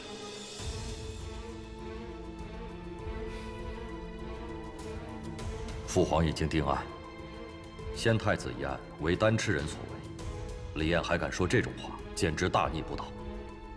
但既然父皇已经惩罚过他，想必他也会好好反省。太子，你认为此事真的跟翼王毫无关系吗？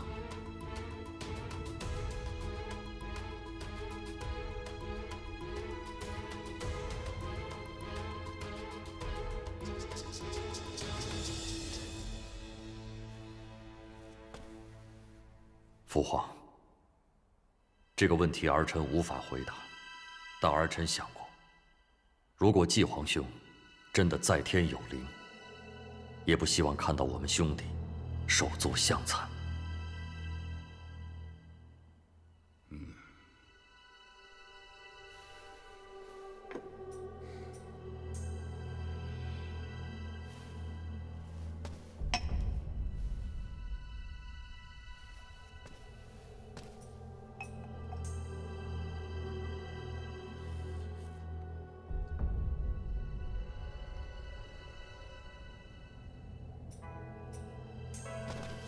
陛下，臣查到那婵儿的家人已经改名换姓，住进了京郊的一处大宅子中。据周边的人说，他们是2个月前搬进来的。那婵儿家境从前并不富裕，现在能住大宅子，应该是受人恩惠所得。查到是什么人了吗？那人隐藏得极好，臣还未查出来。若把他家人都抓起来审问，又怕打草惊蛇呀。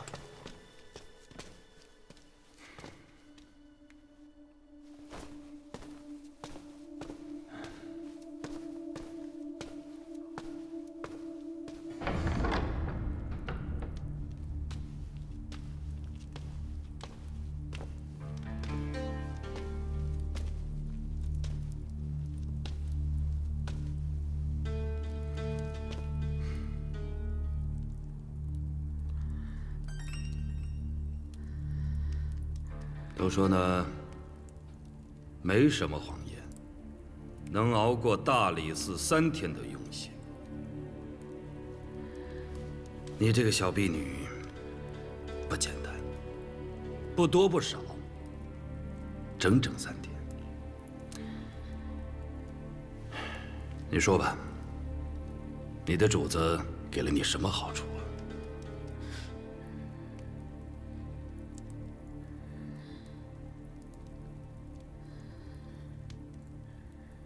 你上有爹娘，还有一个80岁的祖母，2个10几岁的弟弟，还有一个4岁的妹妹，是吗？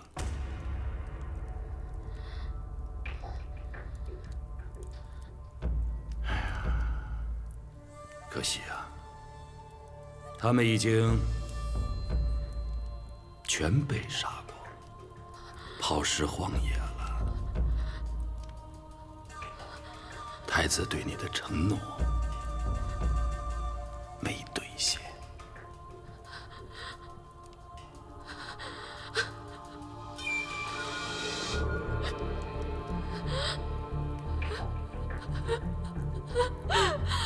不可能，不可能的！他答应过我，要保他们平安。不可能！不可能！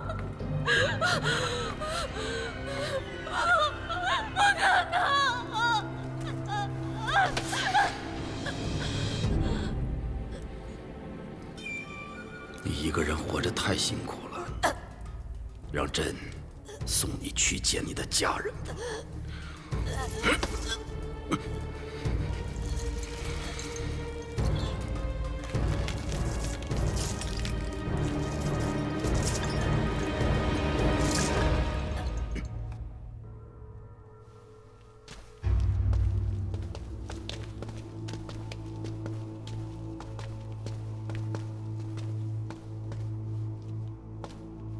婵儿已经认罪了，招供之事属实，翼王下毒谋害太子，幸亏未造成不可饶恕的恶果，死罪可免，流放黔州，终生不得回朝。陛下英明。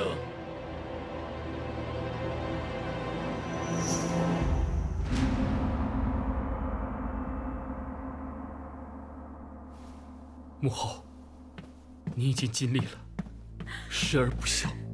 我的儿，起来！你受苦了，是母后无用，徒有担心，却保不了你。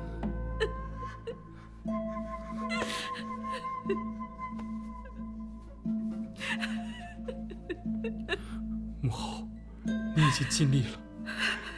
是我不争气。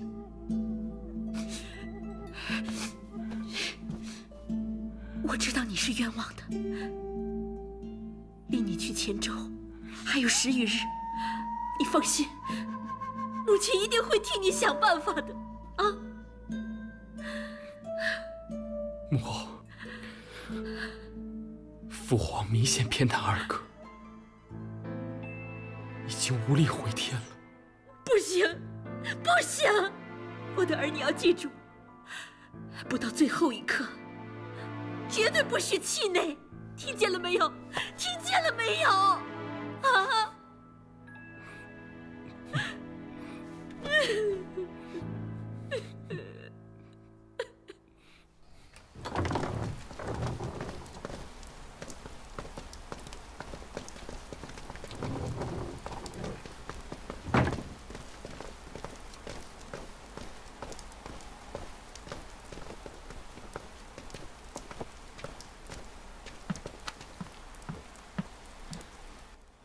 舅舅，皇后娘娘深夜至此，所为何事啊？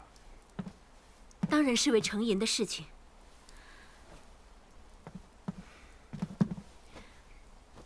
舅舅，你是知道的，程银这孩子是绝对不会干下毒害人之事。可我在后宫能做之事有限，可不可以扳回这一局，可就全仰仗舅舅您了。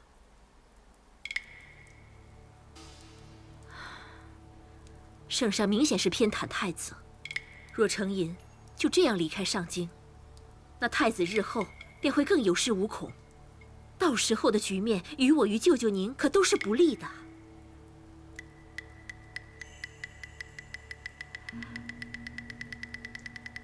舅舅，都是一家人，我自然要帮助翼王。可我进宫不便啊，皇后。还请你安排翼王屈尊过府一趟。好，我现在就安排。啊，请。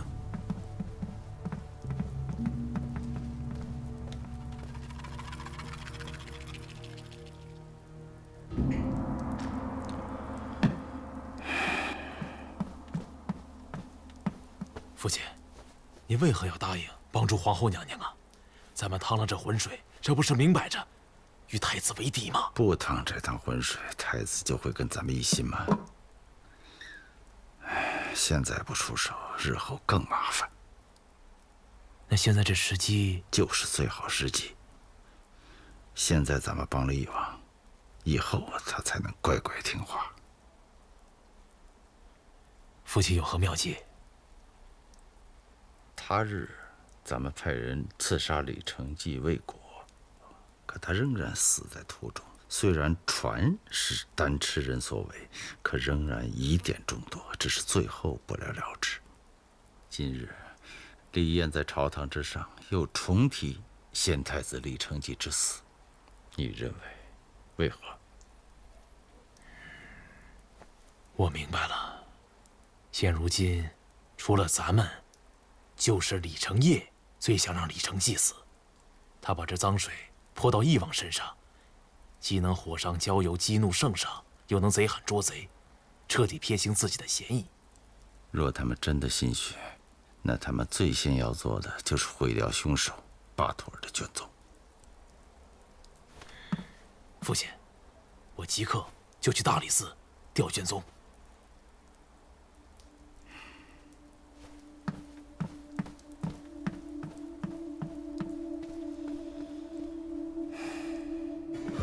殿下，殿下，何事？我今日本去大理寺调巴图尔的卷宗，却不想卷宗已经被人拿走了。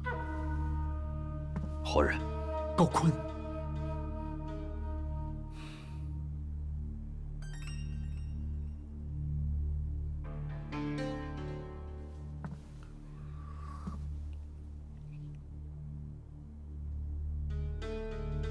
派人把高家人盯紧了，他们一有动作，立刻向我汇报。程银拜见舅公。我已经到了如此地步，舅公还愿意出手相救，程银感激不尽。之前是我太不懂事了，许多事情自作主张，未与舅公商量，才会酿成大错。如果此事还有转机，我还能留在上京，日后一定对舅公言听计从。翼王言重了，老夫看着你长大，知道你的品行，自然不能眼看着你被冤枉。翼王，请起吧。多谢舅公。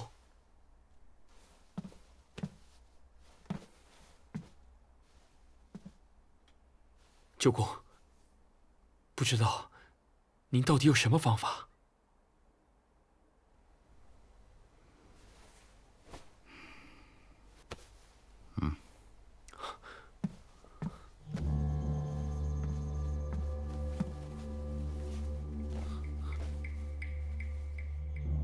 这是巴图尔的画像。正是。朝堂之上，李彦和李承业所提及巴图尔之事，父亲觉得有意，领我去大理寺提取了这份卷宗，里面只有这幅画像和寥寥几笔的案件记录，十分蹊跷。这么说来，我记得父皇提审我的时候，说我大哥的死与我有关。此话绝对不是空穴来风，父皇心中必定有疑。陛下都起了疑心，此事便有文章可做。先太子是否有单持所杀，并无十足证据，全听由巴图尔所言。可是巴图尔却是由李彦亲自押送到上京的，如果他们做了什么手脚，那这巴图尔就真的有问题。以往你在西境安护府没有见过巴图尔？没有，但裴昭将军跟我说过，人是他抓的，这巴图尔确定是单吃人无疑。我记得高贤表姐也参与过审讯，他们那儿或许留有详细的卷宗，不知是否可以调来查阅，或许能查出端倪来。修书给你大哥，让他把所有关于巴图尔的卷宗送来上京，亲自送来。是，多谢舅公。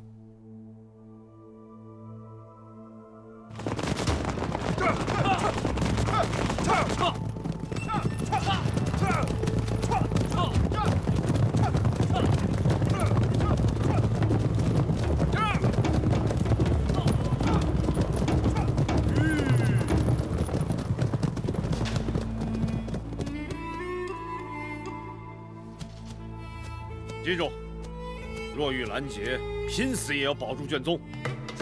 是。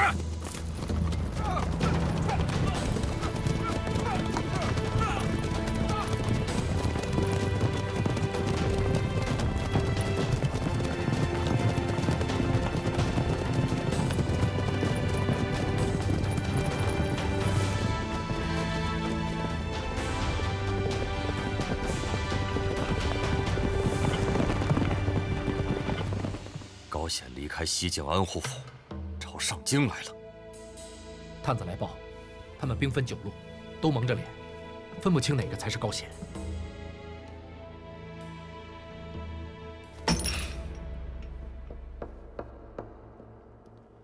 殿下莫急，老夫这就派精兵守住9门，任何人都休想进入上京。高显是封疆大吏，为得皇上的诏书，不得私自进京。他若敢闯9门，我便以谋逆罪杀了他。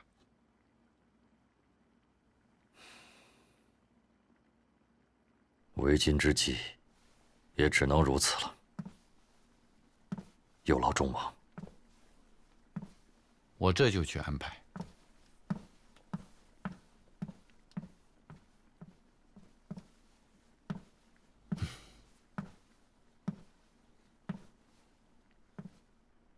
殿下，一个高显而已，不足为惧。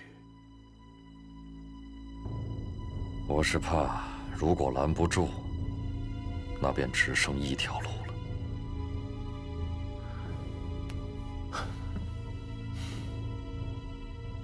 殿下，当真要如此吗？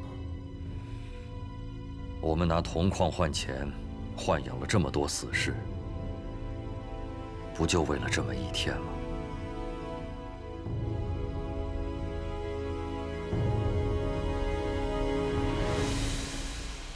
此事事关重大，翼王特让我来向你询问，希望你能帮这个忙。阿杜，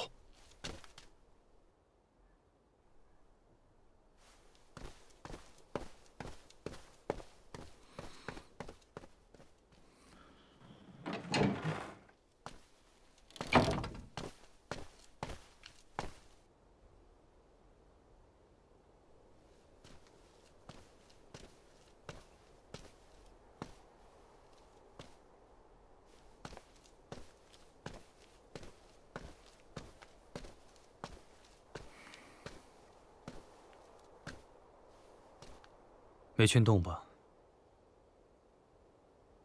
此事对他来说，确实很为难。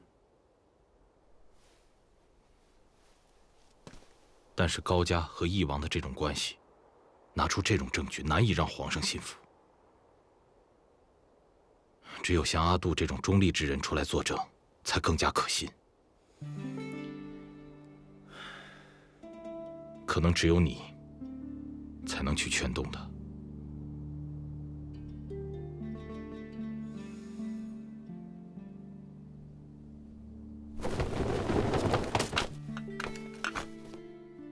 上次忘了跟你说了，其实你穿这身衣服也很好看。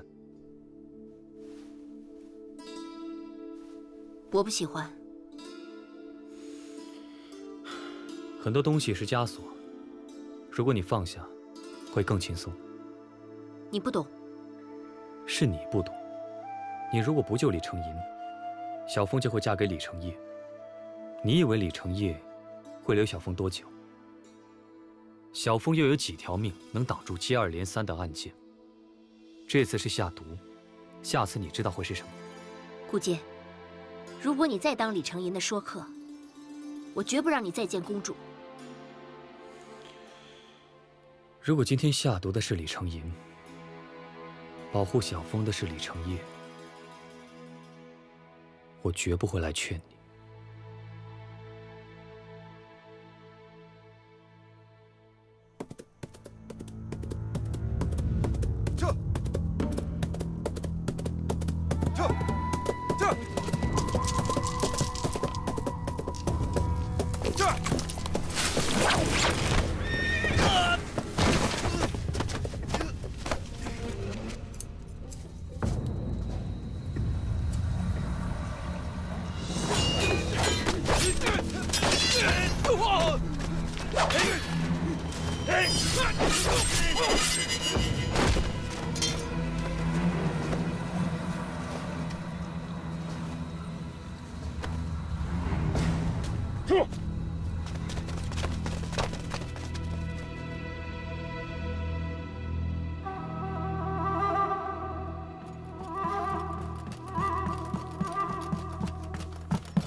殿下，这是从信使手中夺来的宗卷。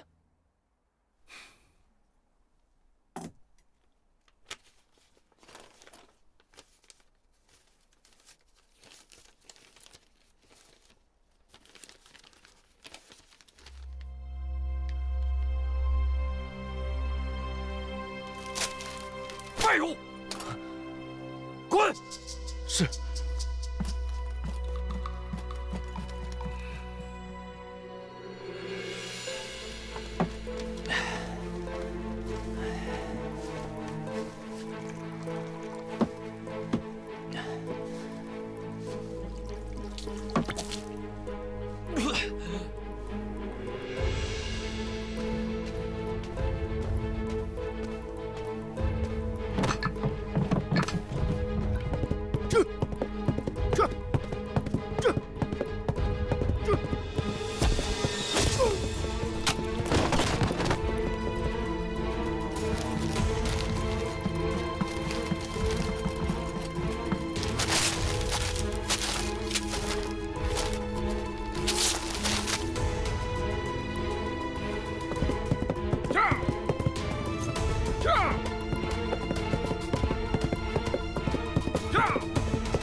高贤表舅，您终于来了。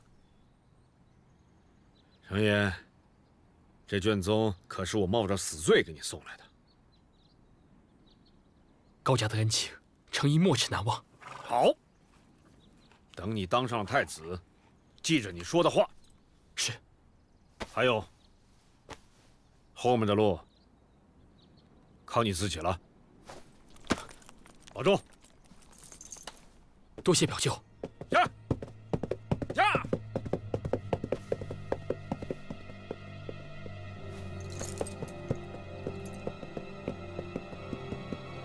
撤。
你们先走。走，五皇子。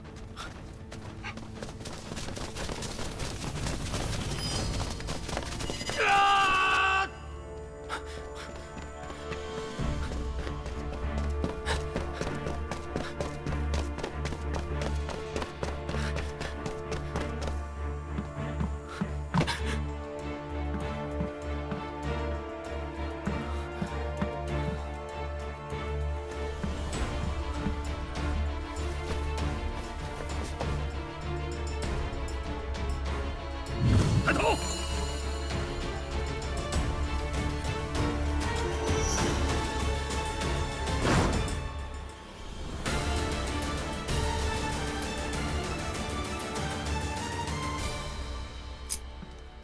殿下，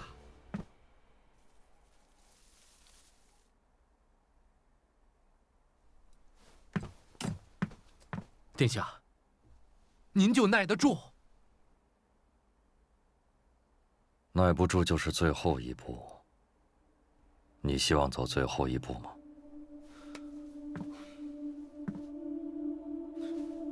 所以我们现在只能等。是等，但不是等着做砧板上的鱼肉，而是要等待机会。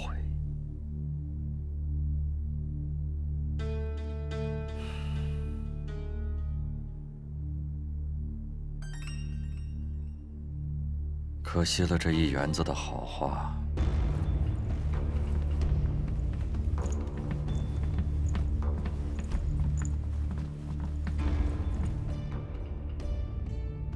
阿杜，你只需要在这10幅画像中认出哪一个是巴图尔。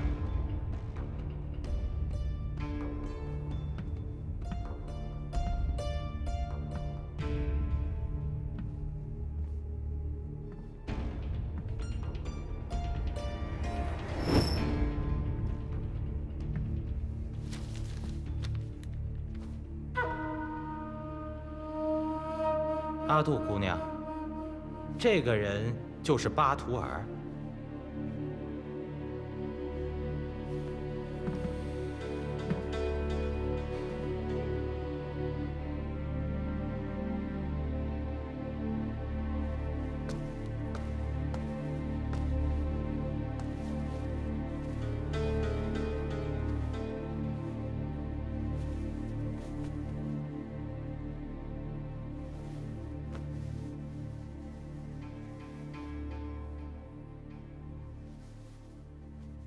殿下，当真要如此吗？若是走错一步，便满盘皆输啊！所以，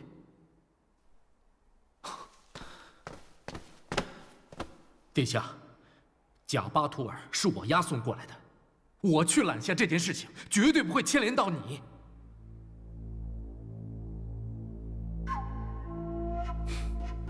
傻瓜，以你我的关系，就算你揽下全部的罪责，我也脱不了干系。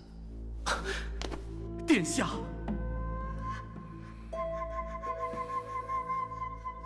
无论如何，这太子之位，我看是保不住了。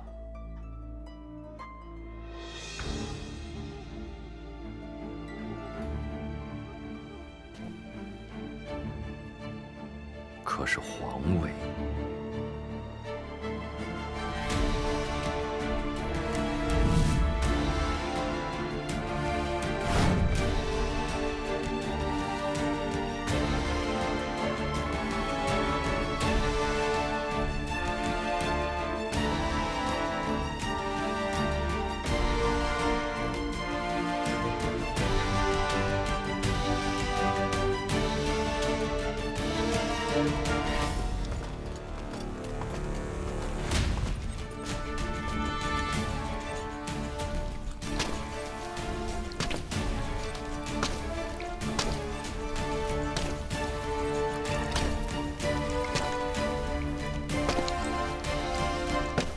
殿下，开门，我有要事要禀告圣上。烦请您出示圣上手谕，末将才好开宫门。开门。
殿下。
一旦羽翼成，引上庭树枝，举翅不回顾，随风四散飞。雌雄空中鸣，声尽夫不归。却入空巢里，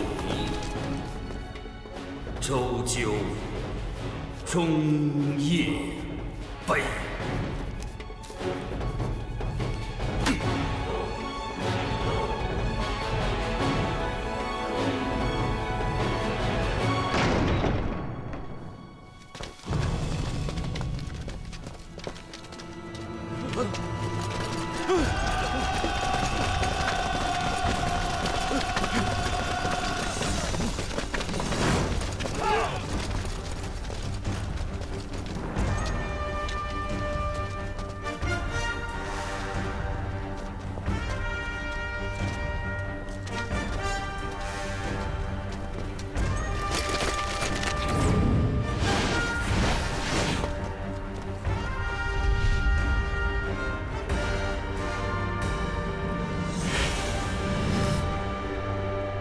活捉太子，其余人格杀勿论。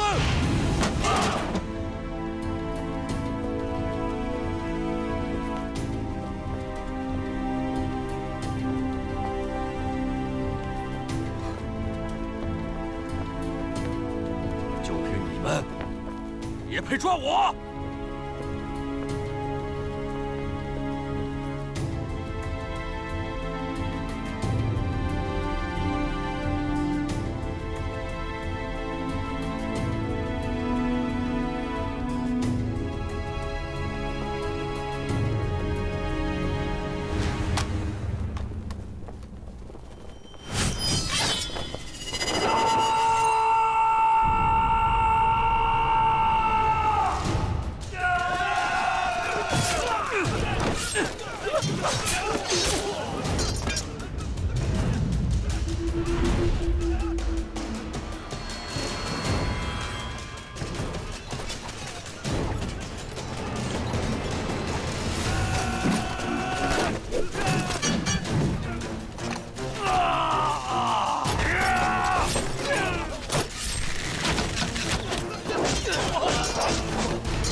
李艳，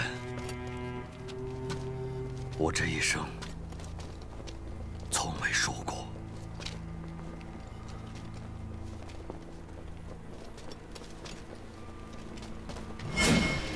拦住太子！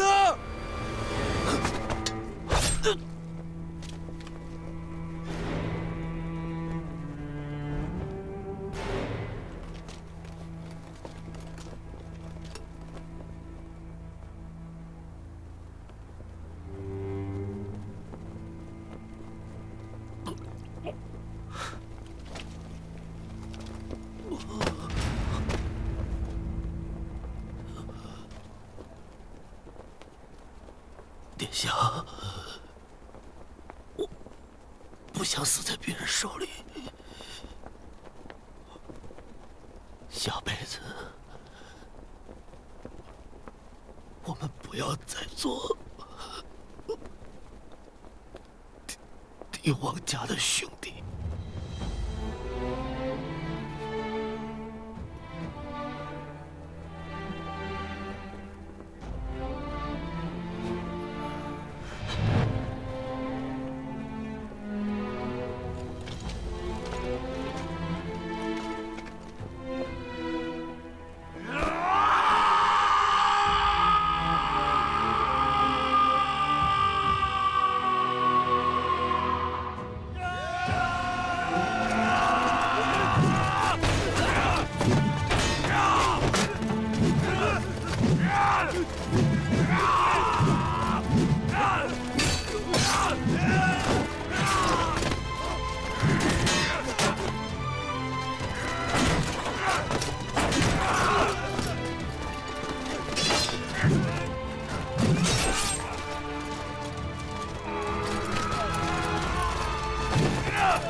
是你叫我胜者为王，是你叫我不择手段。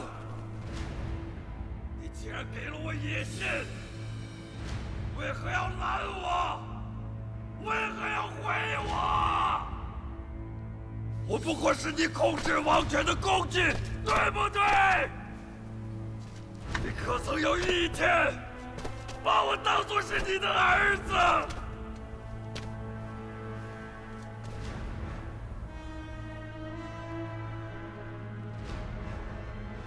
父皇，你出来看看，你看看啊！你的天下依旧是你的天下，可你的儿子已经变成你的敌人了。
二哥，收手吧，这是谋逆。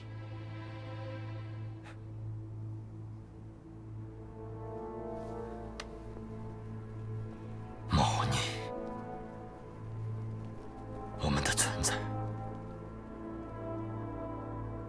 身就是猫腻。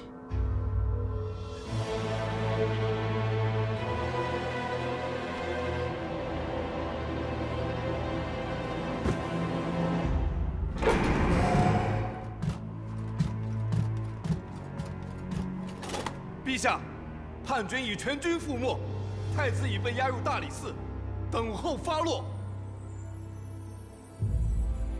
雌雄空中鸣，声尽胡不归。却入空巢里，骤酒终夜杯。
都敢举兵造反了，你还有谁不敢杀？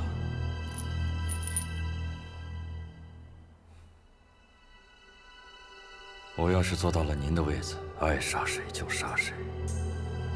我只是没有成功而已。吃弥补。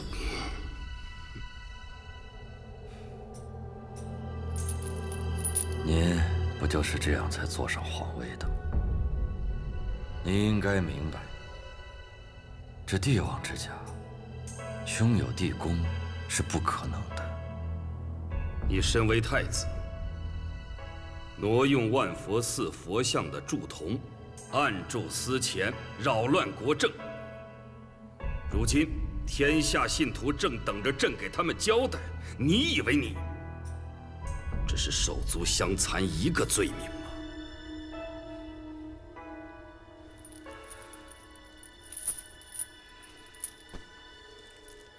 我要是没有这么多的罪名，也不用起兵造反了。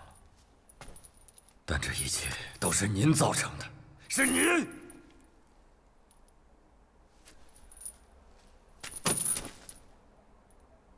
是您偏心，非要立大哥那个废物当太子，又逼着我去斗，现在却指责我手足相残。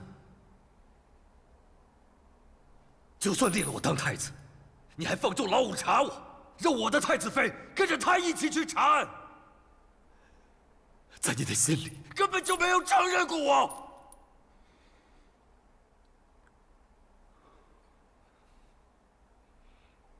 朕其实一早就知道，成纪的死与你有关，朕照样立你为太子。你说朕偏心？是，朕是偏心，朕这是偏你的心。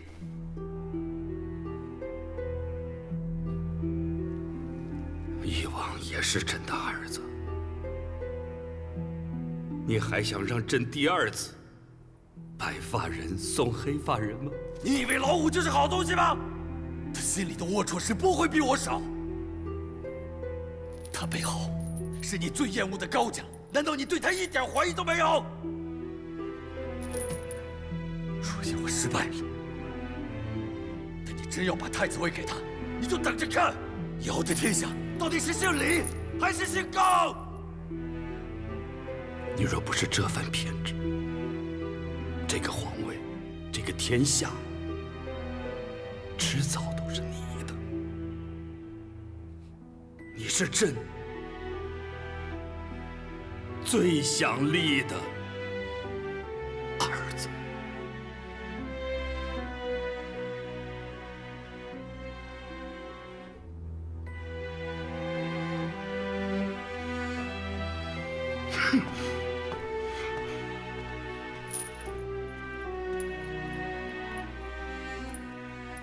父皇！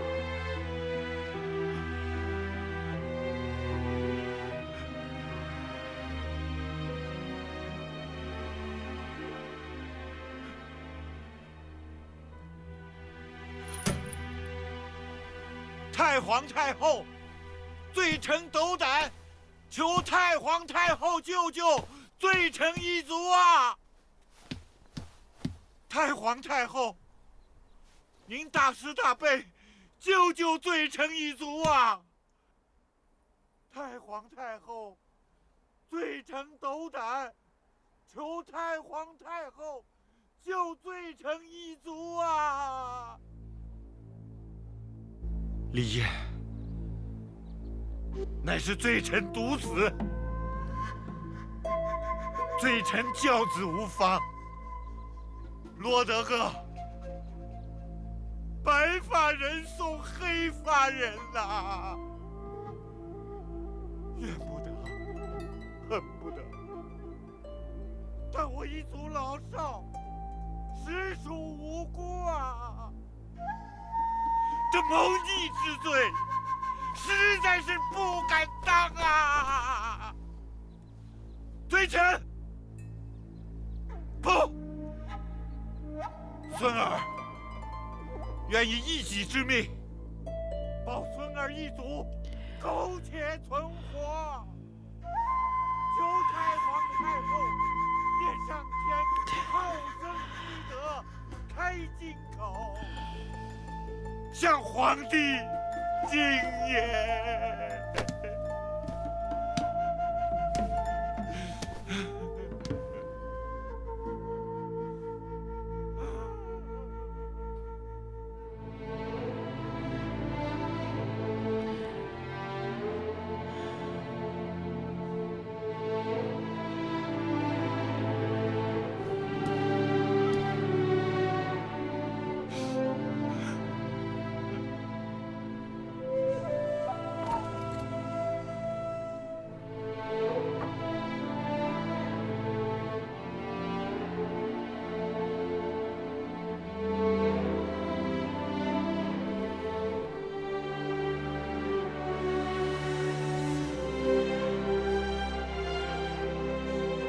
太皇太后，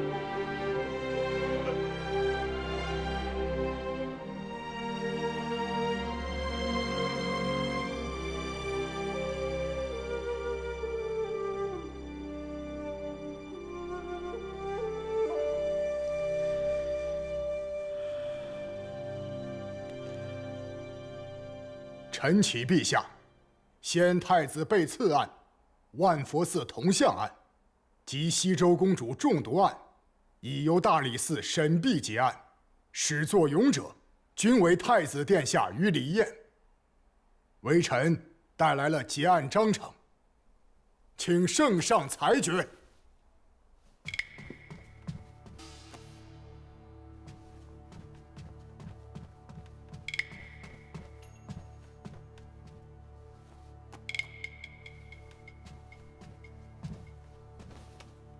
陛下，太子犯下大错，李彦恐有教唆之嫌。李彦已死，中王一族亦当伏法。但念太子曾与国有功，望陛下从轻发落。太皇太后驾到！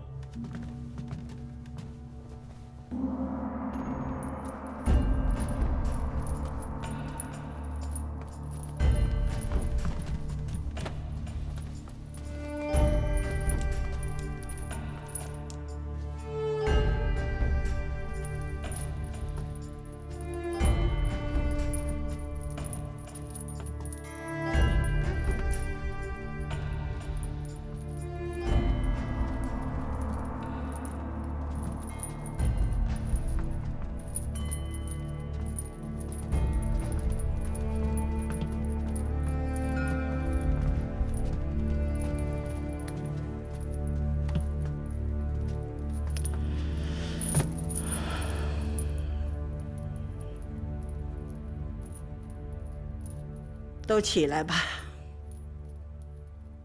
个个都低着头，是谁都认不出来了。谢太皇太后。皇祖母，有事通传便是，为什么要亲自来呢？陛下，老身这一来是为了讨他一个人情。皇祖母，您这是在为难朕呢。你且听我说完，再看看为难还是不为难。请说。请陛下夺忠王世袭之恩，抄查家产。忠王的4族3代以内，从今往后不可以进朝为官。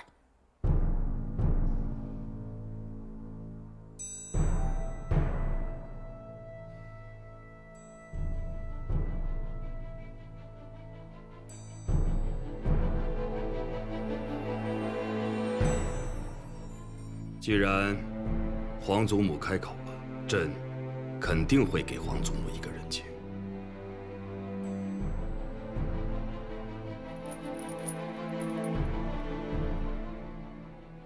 那李成业呢？皇祖母，